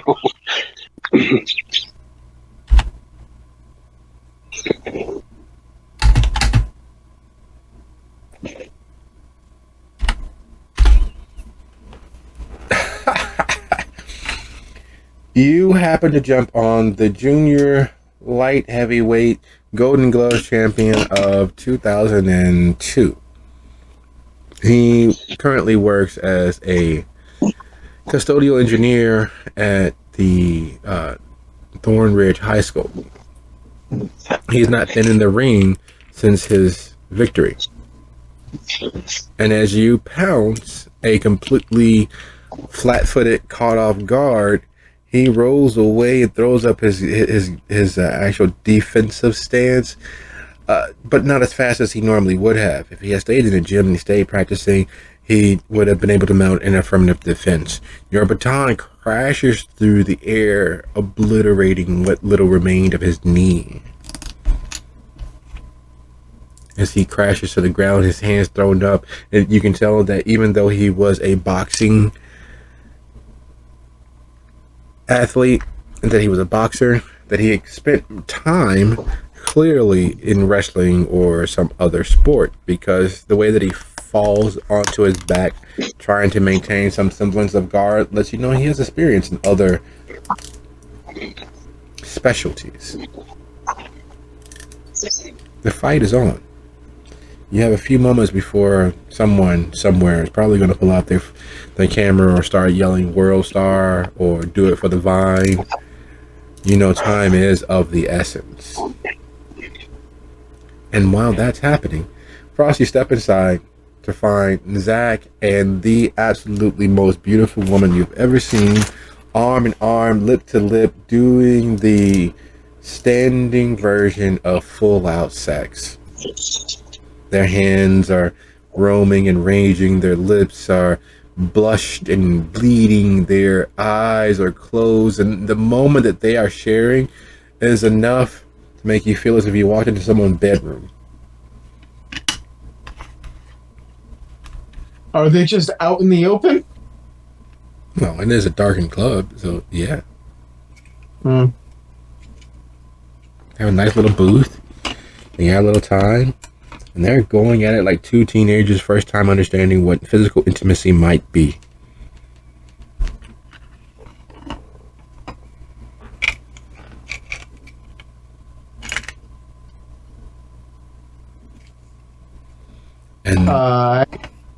And you're go on.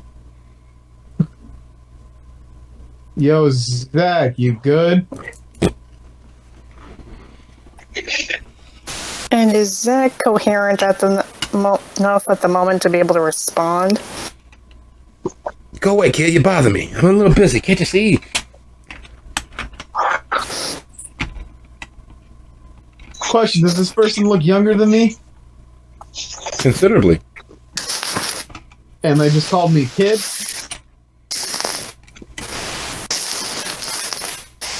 Or was that out of character? That was out of character, but yeah, that's kind of the feeling that you have, that go away, kid, you bother me. You're interrupting something really great. You don't know what it's like to finally have someone that you understand, that understands you, that gets you. And you want to stand there and ask questions? Go find your own date.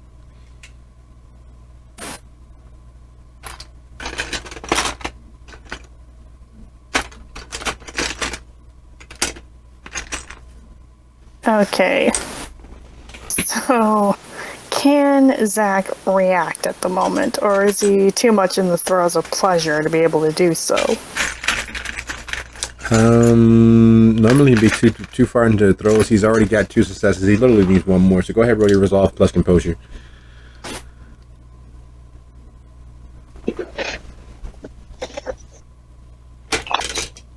Okay, that looks promising. No. It is not without a Herculean effort of mind that Zach is able to pull himself completely out of the mess that he is in. And it is a deliciously well-appointed mess. It is very much the most pleasure he has had the opportunity to partake in a very, very long time. But it's something about the moment causes him to relinquish that pleasure, causes him to step back from the moment and pull free. She, however, doesn't. Fuck that. She's getting what she gets. She is all in. So while Zach relinquishes and releases, she does not. Alright, that's when I walk up and try and pull them apart when I see Zach trying to pull apart.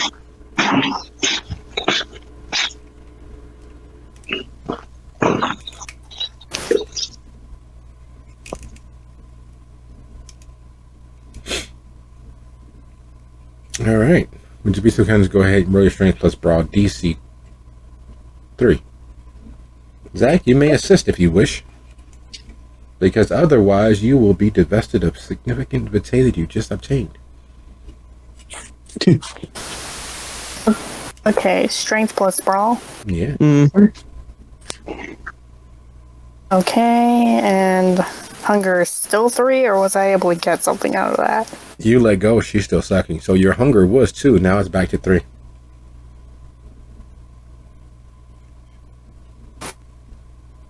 Wait, what? Oh. Well now. In the divestment of more of your life than you care to spare for someone who is not your code read mate, Zach all but flings her across the bar. Oh no.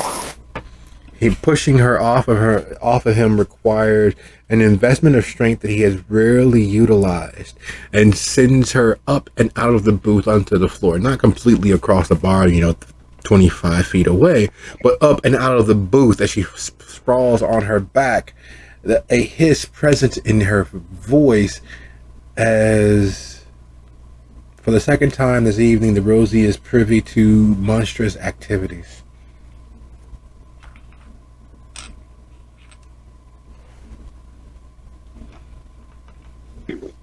And Zach kind of covers his mouth like, I did not, and has that whole look on his face like, I did not mean to do that. He meant to free himself, but he didn't mean to throw her that hard. She wouldn't let go. She's a blood-sucking leech. How dare you? But as you fling her away, you and Frost extricating Zach from the grip of death that was. There was no indication that, short of Zach sanguinating beneath her fangs, that she would have stopped. You good? Of I course. think, but I didn't mean to exert that much force.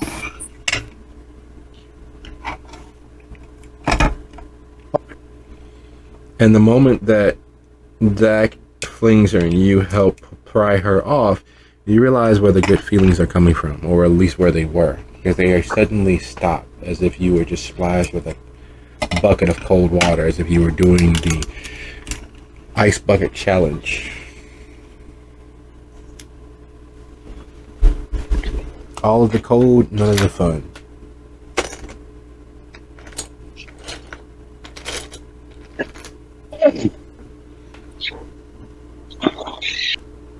Yo.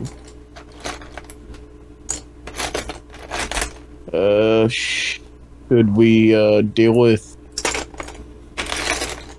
person who was suckling you too? You mean the person that is the kindred that is on their feet? The kindred that is through the many patrons still present is being joined by 3 other pale individuals with bright red around their lips and corners of their mouth. Oh, motherfucker.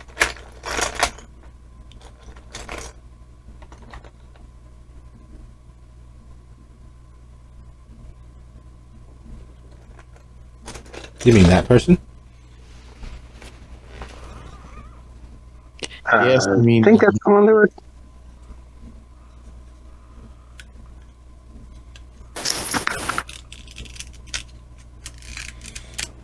Now you should Here's go on. You're saying? Here Zach looks to Frost and asks, "Where'd Seth go? Weren't you with him just a moment ago?" Yeah, he's outside getting some food. We wanted to check on you since we got a. He's talking to Zach, but he's keeping his eye on the suspected kindred. Oh, there's no suspected about it. Well, okay, on the kindred then. The other kindred.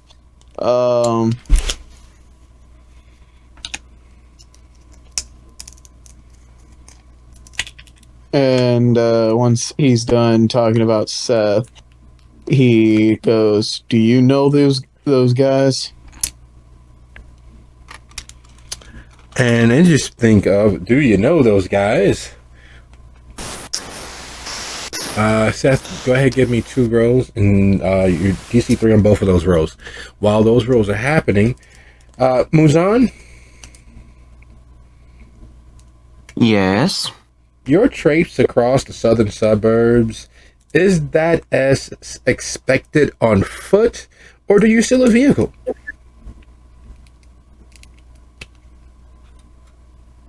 Presumably he's going through the sewers. So on foot.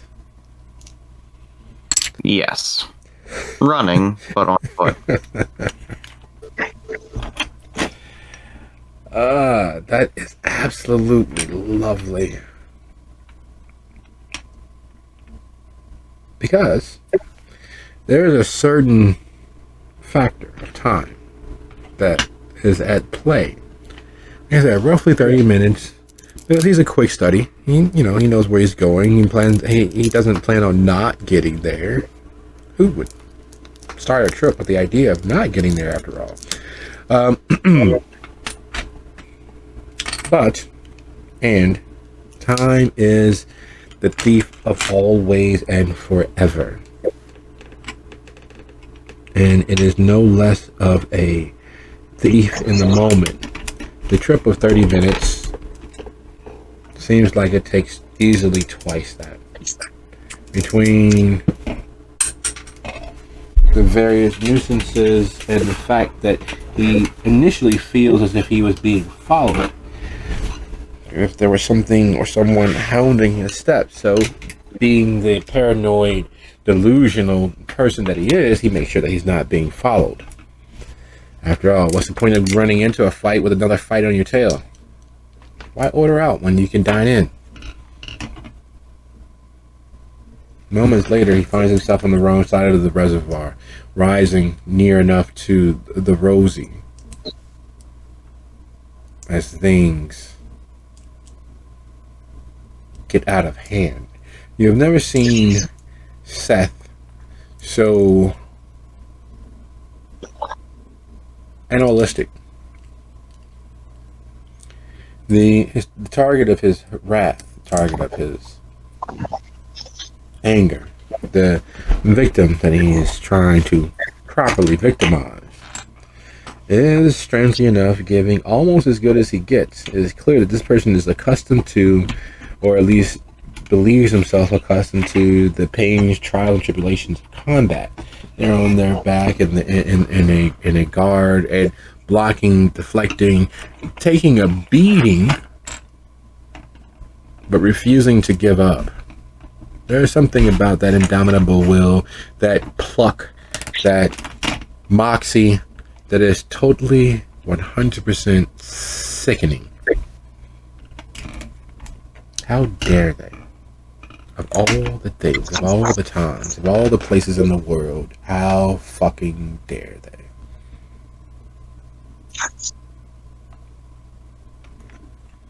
And as the final blow is exchanged, and the ghost of the moment is given up, the will to continue fighting finally abates. Is there anything that Muzan will offer for assistance?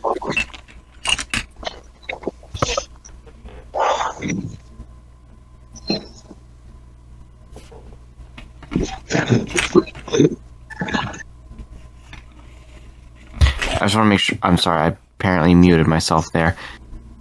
I want to make sure I understand the situation. So Seth is fighting a random stranger, as far as Muzan is aware? Yep. And did he just win, or did he just lose? He just put the guy into critical care. The blood is nice and fresh. And by the way, Seth, would you please look at this and roll your resolve plus composure?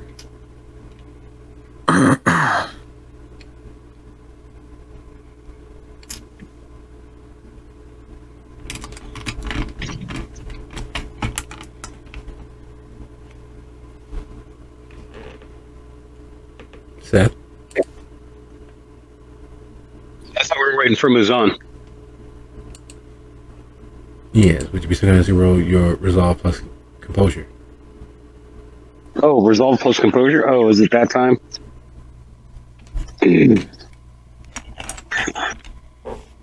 Well, composure is... Gosh, that's pretty odd for me. Wait, yeah. Okay.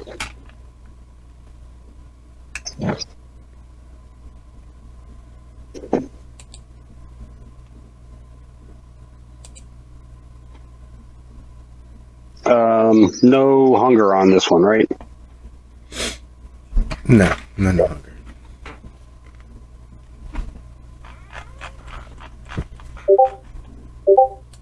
Oof.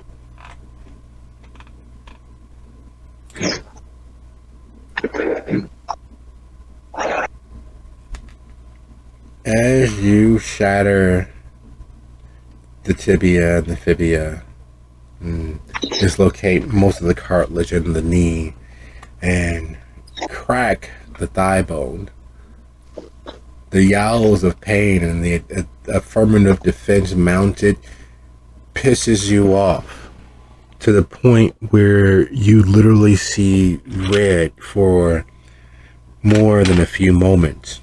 Because underneath it all, while you are not in fact a member of the police, while you are no longer in fact a actual detective with police powers, after a lifetime of living it, some of the habits die hard. And the number one habit that has taken the longest time is there's a law in the land that no matter which municipality you are party to or part of, that holds inviolably firm. And that's the law of FWTP.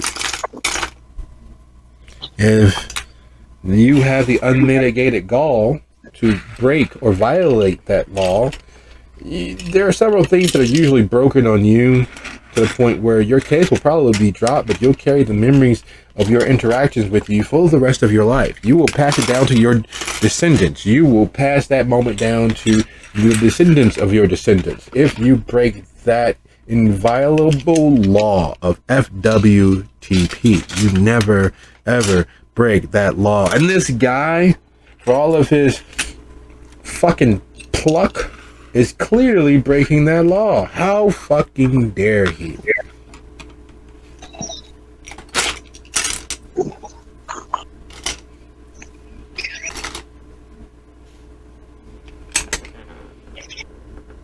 And Muzan, you're there. So Muzan sees this on Seth's face, right? He looks like he's basically ready to fucking kill him, right? Yes. Muzan, as he's approaching, just says to Seth, well, looks like you've earned this one. Drink deep, friend. Seth sees the guy collapse and hears Muzan kind of like background noise, like a white noise generator. Grabs him by his fucking mangled leg and drags him fully into the alley. And bites his wrist right through his leg.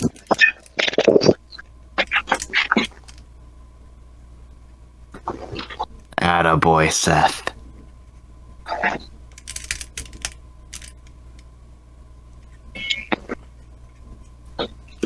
What is Seth's humanity?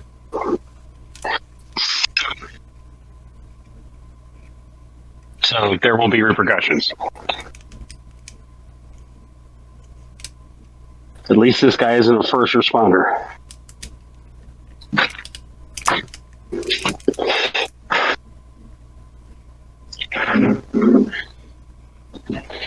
Seth's humanity? What is it? Oh.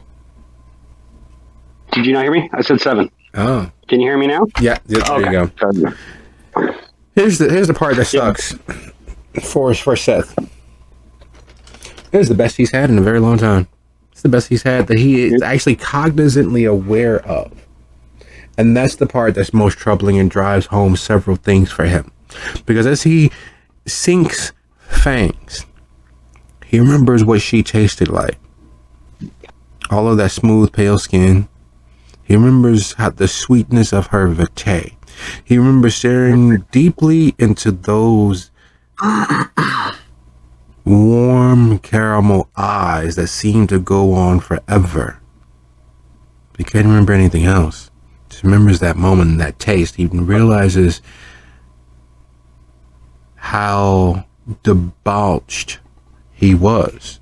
He realizes the pleasure that he took part in before waking in that trunk. But he can't remember who the pleasure was with. He can't remember why he would be drinking down a human. He can't remember. And as the blood coats his throat, being honest with himself, he admits that he doesn't really care. His good old-fashioned upstanding Catholic guilt.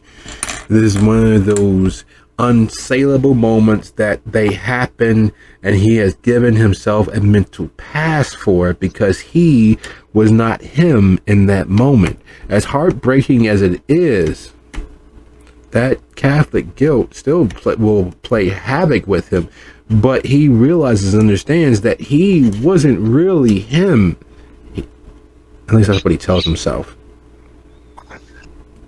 At least that's how he justifies it.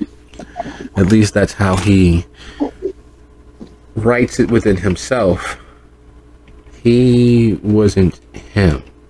But then, if he wasn't him, then who the hell was he?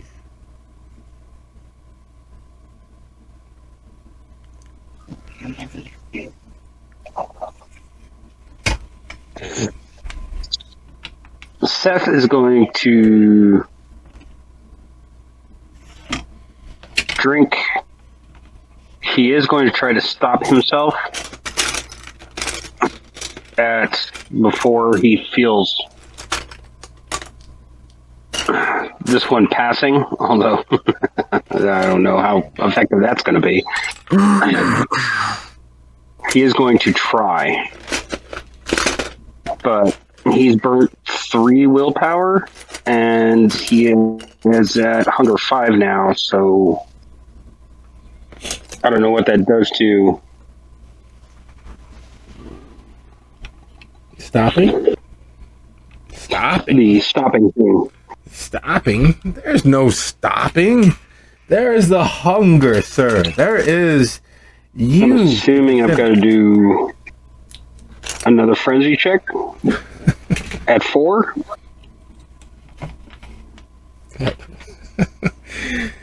Go ahead, roll resolve plus composure with your grand total, your target DC being. You guys can hear me, right? Go ahead and roll your resolve plus composure with your target DC being 4.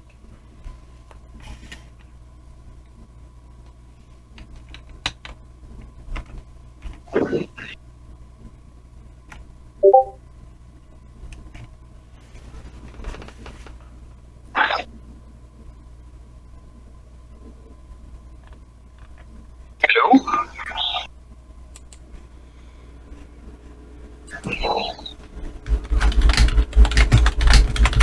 Hello? Oh, okay.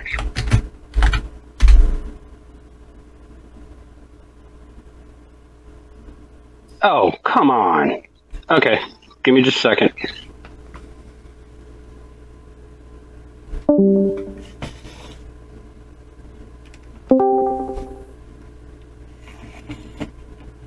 This one too? Anything but that. Okay, I just heard that, so I'm assuming we are talking to each other now. Yes, I'm not talking to myself anymore. Go ahead and roll your resolve plus composure with a DC of 4. Oh, resolve composure.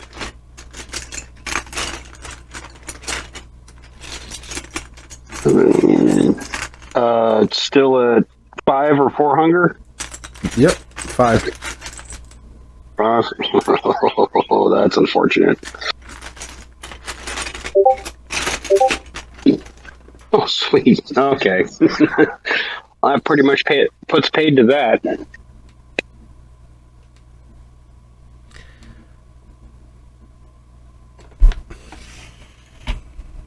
The only way to stop, which you find out in the full throes of the beast recollection of this chain of events, is to make sure that there's nothing left to drink.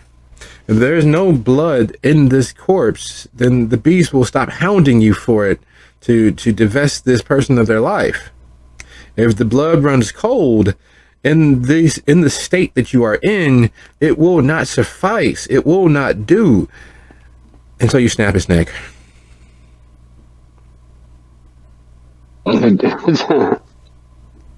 And watch as the blood begins cooling and dripping to the lowest portion of that person's body, and you have called yourself ending the bloodlust before it takes full control over you, until you realize, oh fuck, oh shit, son of a bitch. That's not the way that works.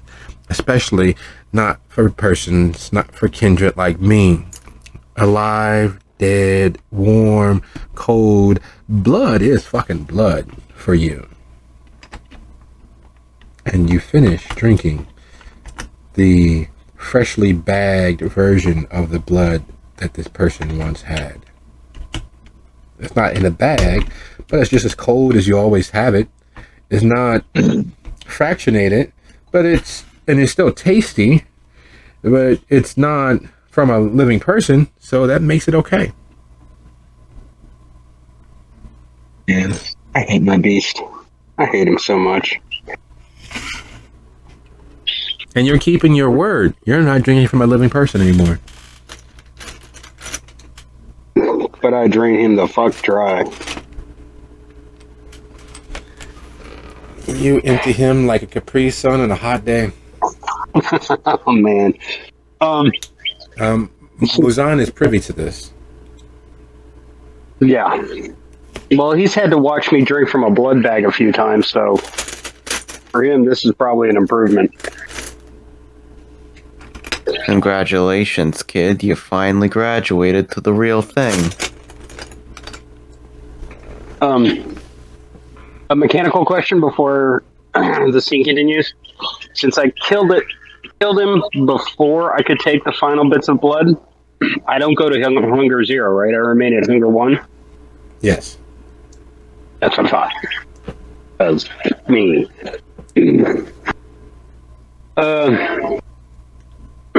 Seth responds by almost hissing at Muzan, but licks the wound. Okay, wise ass, are you going to give me a hand with this, or are we just going to leave him here at the end of the alley? Alright, fine. Muzan will help him. And all the while, he's also gonna tell him about, what happened.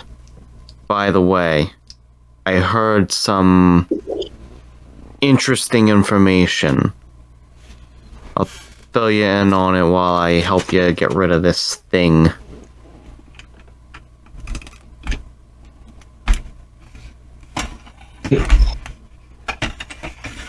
I think I audioed out again. Can Hold you on. hear me now?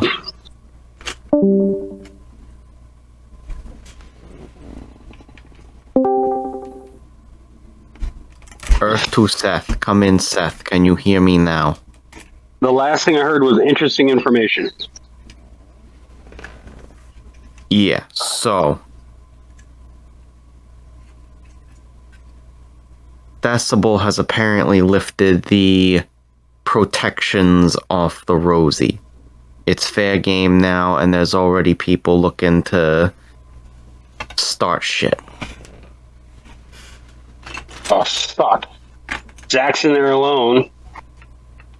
And I sent Frost back in to cover for him. Well, then We let's had get this rid of weird- this. Let's get rid of this body, and let's go back as soon as possible. Seth leads the way to the nearest trash can, dumpster, or receptacle of large objects that he can find. And we stuff the Xboxer into it. Wow, you are disrespectful. You literally dump him out as if he was trash. Like your style. Welcome to being a full actual kindred.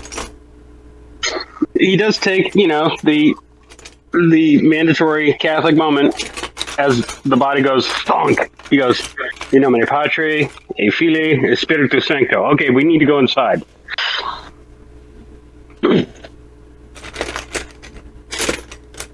You disrespectful monster. You have finally become kindred. Yeah, well, man's got to eat, right? That's what they say. So we're coming into the back door again. Phrasing. You enter through the kitchen. As you all get inside, you behold, well, shifting back some, just a few moments, as the bodies moved outside and things go to shit outside, they match inside. It's the old aphorism where what you do outside matches the inside and all that good stuff. The curtain does match the drapes and whatever else that it signifies. As the three kindred align themselves against you and Zach, it is clear that there are those who come looking for trouble, and then those who hope for it. These are the latter. Because as the people are moving about their night, as the rest of the crowd is settling into the maelstrom of twice in one night, some weird shit is happening at the Rosie. Maybe their friends were right. They should have probably went to the Rosie or to the Pisketeers. Don't they have like 50-cent beers tonight? Fuck, why did we come here? Fuck music. I'm done with music. I don't want to hear another live band ever again. And there's all those, feelings that are fleeting through the crowd around you. The three kindred. Sasha smiles. Victor smiles. And Victoria smiles. And when they smile, there's no hiding their fangs. And they ease closer. 3 against 2. One clearly weakened from being fed upon. The odds are in their favor. While the big guy may be a problem, the gray-haired old man is no problem whatsoever. They can sweep the floor with him. Use his face as a broom.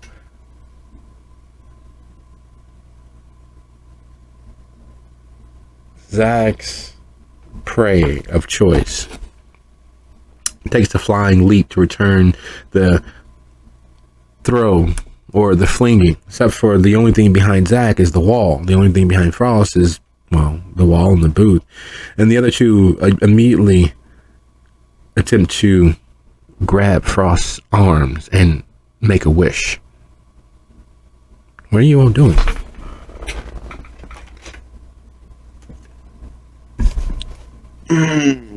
Could Zach use fleetness to be able to dodge? Yes. Yes, he can.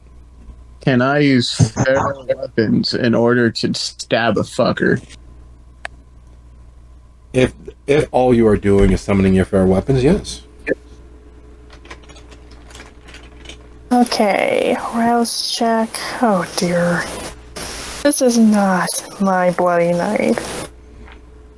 It may very well be because that your very bloody night. All right. Well. Oh, finally. Well, what does that raise your hunger to, Frost? 3. And what does that raise your hunger to, Zach? Okay, if my hunger was at 3 before, it's now at 4.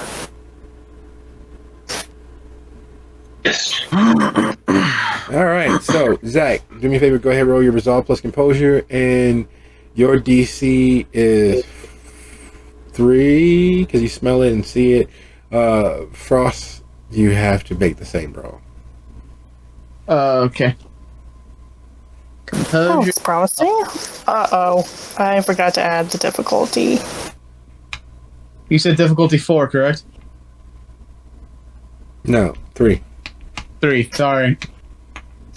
I just want it more difficult. Oh no, that's coming next. Oh shit! I can't not undo that. Why not? Spend the willpower. Take a chance. No, I can't. Look at the roll. Are you an American or Americant? I'm an American, but I'm gonna enjoy it.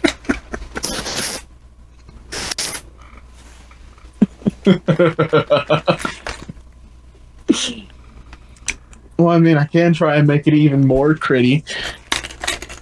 Well, there's several things that happen in situations like this. None of them good.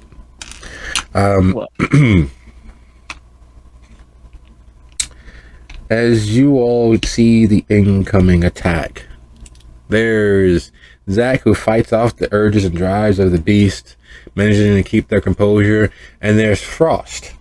Now, I'm not sure how well versed on comic books you guys all are, but there's a character called Taskmaster in Marvel Comics, the actual comics, not the movies. And they have the memory of pretty much the photographic memories for fighting styles and skills. They can take on anyone else's fighting styles and skill by watching footage of it. And they do with everyone except for Deadpool and Moon Knight.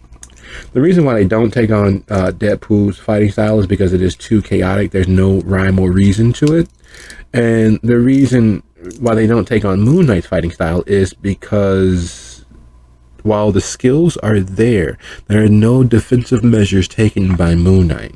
He out gruesomes his enemies and oftentimes let them tire themselves out, causing grievous and graphic harm to him. That's where Frost is. The only way to keep from losing his full control is to not engage in the moment, because if he does, he is going to rip them apart.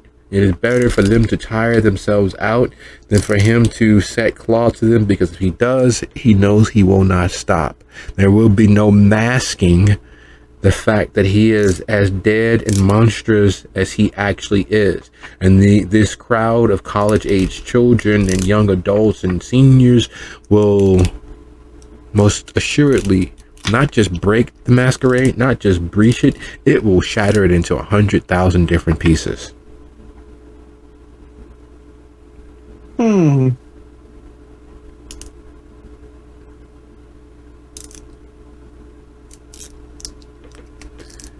And Zach, would you be so kind as go ahead and roll your dexterity and athletics plus celerity? Your DC is 3. I forgot we were in a crowded area.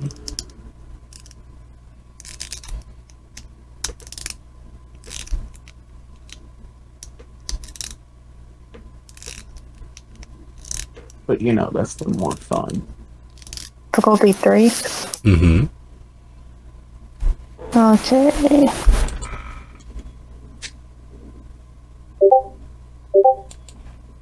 Oh.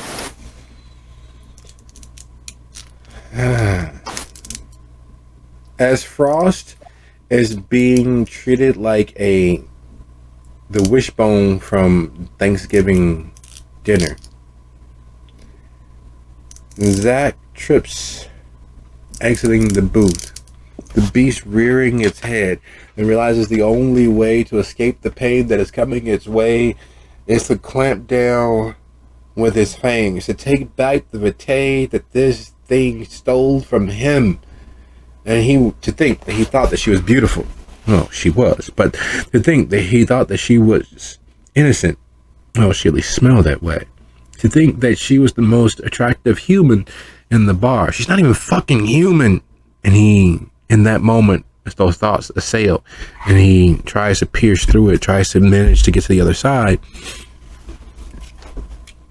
The foot of the kindred, just like the human foot, is filled with so many dozens of small bones, then it's easy to break. She, however, does not break her foot off in his ass, no matter how much she actually earnestly tries. And as the blows land repeatedly, driving him further into the wall behind him, he wonders why no one has come to help. He has door staff, he has bouncers. Why aren't they? And piercing through the crowd towards the front of the building, he realizes why. The crowd are stampeding. The security guys are trying to keep the damage to a minimum. Watching Zach be beat to death and Frost having sinew tear loud enough to cause the band to stop playing is a step too far. And then standing in the doorway is Muzan and Seth, both looking like the arbiters of death themselves. They look like what they are. Monstrous, inhuman things come to party.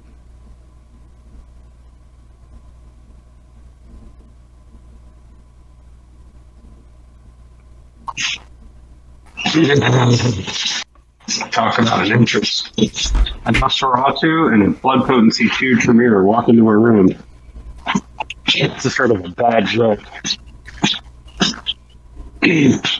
Where two kindred are trying to tear Frost down the middle, or at least rip off his arms, and another kindred is introducing the back of Zach's head to the wall behind it through continued use of the bottom of their foot. Captain leans to Nuzan. You want to get one of the ones off Frost? I'll deal with Zach's problem. I will. I was actually going to say Muzan was going to target the one that's hitting Zach. A certain part of him that he may have acquired through diablerie is not reacting well to seeing Zach hurt. Oh, no, it is not. So he is immediately charging in and going to try and tackle them and bite them. Ooh, yay. More Zach's blood in the system. So Seth leans over to talk to Muzan, and Muzan just fucking bolts. Yep, and he's gonna hit him like a wrecking ball, and he's throwing up a blood surge and prowess for this. All right. Go ahead, give that a quick roll. Your DC is, because of sneak attack, technically 1, but they do have celerity, so it's 2. While that's happening, Seth, as you lean over to talk to Muzan is trucking forward, and in the rush and the crush of the bodies as they're trying to get out, the humans are trying to flee with all the. Someone bumped into the jukebox, and as Muzan flies through the air, a song comes on. I came in like a wrecking ball. Okay. Please tell me that's a I'm joke. powering it. I Seth was that? responds. Seth responds to Muzan suddenly just hurtling towards his target of choice. Pulls out his 1911 semi-automatic 45 ACP military grade pistol and attempts to put a bullet right through. Let's say the guy on the right side. You still have Frost's 50 cal Wait, pistol. is the wrecking ball thing a joke, or are we for real here? Oh yeah, no. That music's going. Just put it in your head. Go on YouTube, whatever you need to do. I'm going. That's going. That is happening. I'm going to surge my composure and put maximum effort into the guy on the right.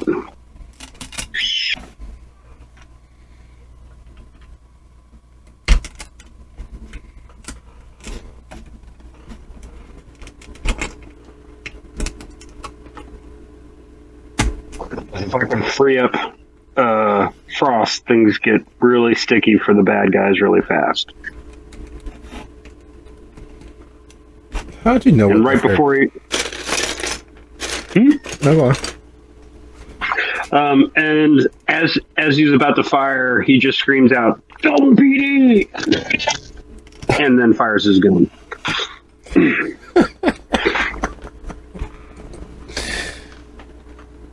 well, now.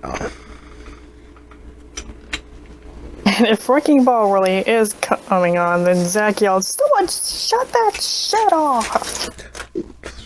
If we're gonna have some music, at least have actual music and not just controlled auto-tune screaming.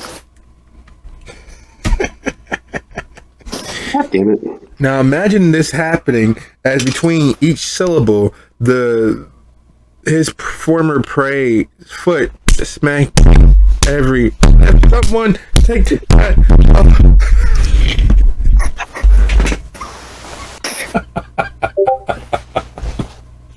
All right, so hell breaks loose. Somehow bigger, brighter, badder, and back for revenge. And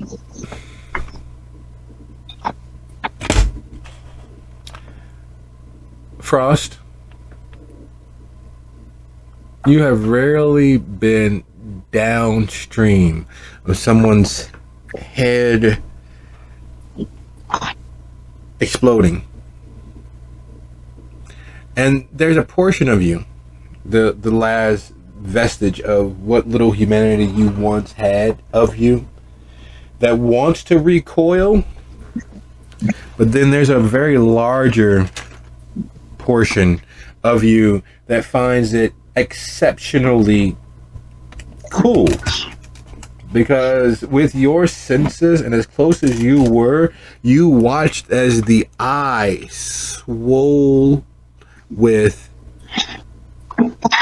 velocity, as all that the jelly mass that was this kindred's eye was vibrated with all of that force into a larger version of itself before it exploded all over you. You were able to watch as the head lit up temporarily with the force of the bullets that rained through it before exploding all over the place. You were able to catch it, not quite in super slow motion, but close enough that if you were artistically talented, you would be able to sketch that moment with all due accuracy.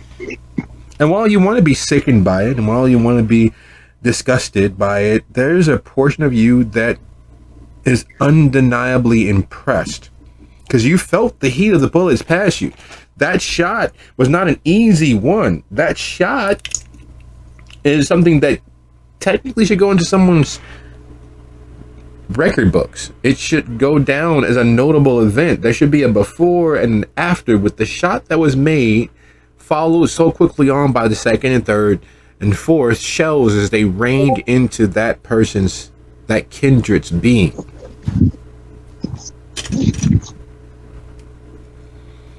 And just as you are beginning to blink free of the kindred's vitae, and the other registers what happened to their partner, there's a mess exploding all over Zach as vitae splatters as if Muzan is Jackson Pollock himself.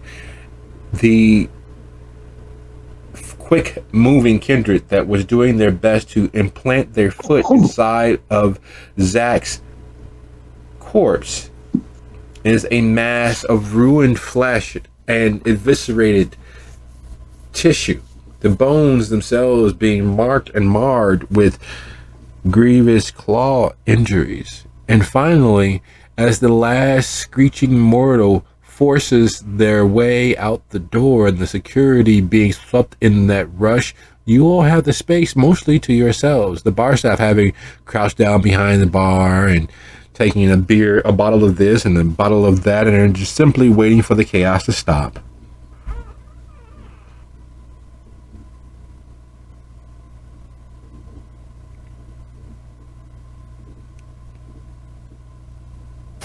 Okay, so is it finally over now? There's still one more, isn't there? Yep. Oh, yeah. There's one left. Mine. Oh. Seth slowly lowers his gun. No. Frost, if you would. What you mean? If I would. That one's yours. I've done my work for the day. He smile. A smile comes across Frost's face. And He doesn't realize he smiled. He gives a smirk, and he walks up with his clawed hands, and grabs the remaining kindred by the throat and just crushes. And as Frost is doing that, Zach's heading over to the jukebox and changing the music. And he changes it to Love Bites by Judas Priest. Hello? Seth is heading to the bartenders and doing his job. And Killing them? Nice. Drop. Good job. nice try. But he's a Tremere. He's got skills. Does he? Forget. Did I just make nobody chuckle? There's no such thing. Nobody does chuckle. I mean storytelling. Then. So I drop Forgetful Mind on the two cowering. Oh, wait, I should probably question. Nah, I don't care.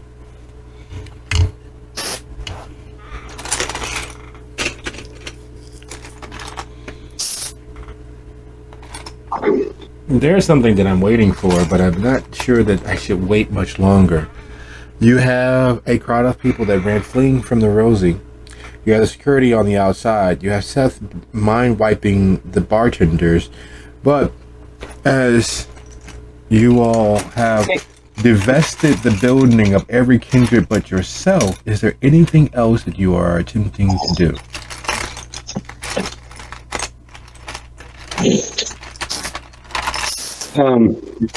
Seth looks at the two bartenders that he's just mind wiped and are still a little dazed. Run out the back. Go, go, go. And he waves to everyone else. We need to get the fuck out of here. We'll have to use the alley at exit and cross the street. Way ahead of you on that. And he immediately Yeah. starts following Seth.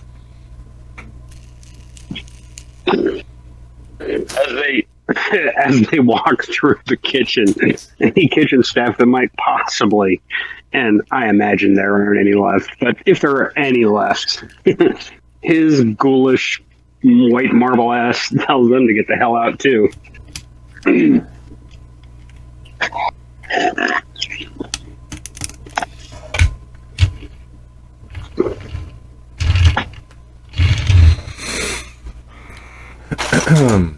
I'm driving. Driving what? Your feet? We're going to the Pescateers. It's just across the street, man. It's not like we have to go far. My brain's dumb. Sorry. Muzan has information that we're going to need to listen to a little more closely when we aren't doing a bunch of other shit, like, ending people. But let's get to the Pescateers and let's try to get our boss to listen to us. If not tonight, then very soon.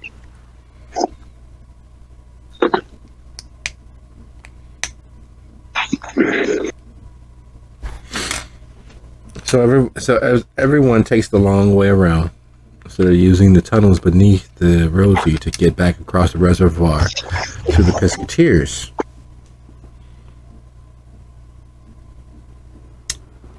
This has been your night off from your responsibilities. This has been your opportunities to be divisible from the whole.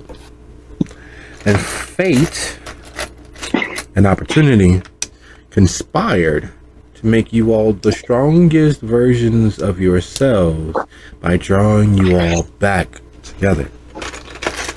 Your choices tonight were indicative of individuals who are willing to and have put their very immortality on the line for others.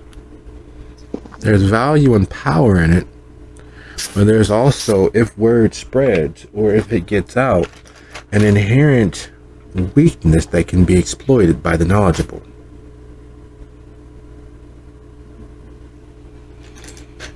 So thinking of the Pyrrhic victory of divesting a interloper who sought to make use of the Rosie. For those of you who are politically savvy, there's no other way to view it except for as a declaration of war by the other kindred of the region. It's a literal fuck you and the horse you rode in on, your domain means shit. Because while the Rosie is not the Pescateers, it is within Dia's domain.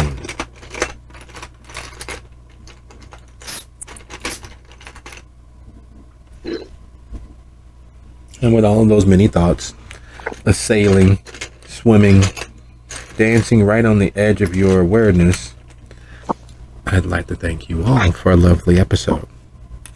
I will see you guys in text and next session. Good night, everybody. Nighty night. Good night, Get some everyone. sleep. I would say fuck Craig, but he's not here.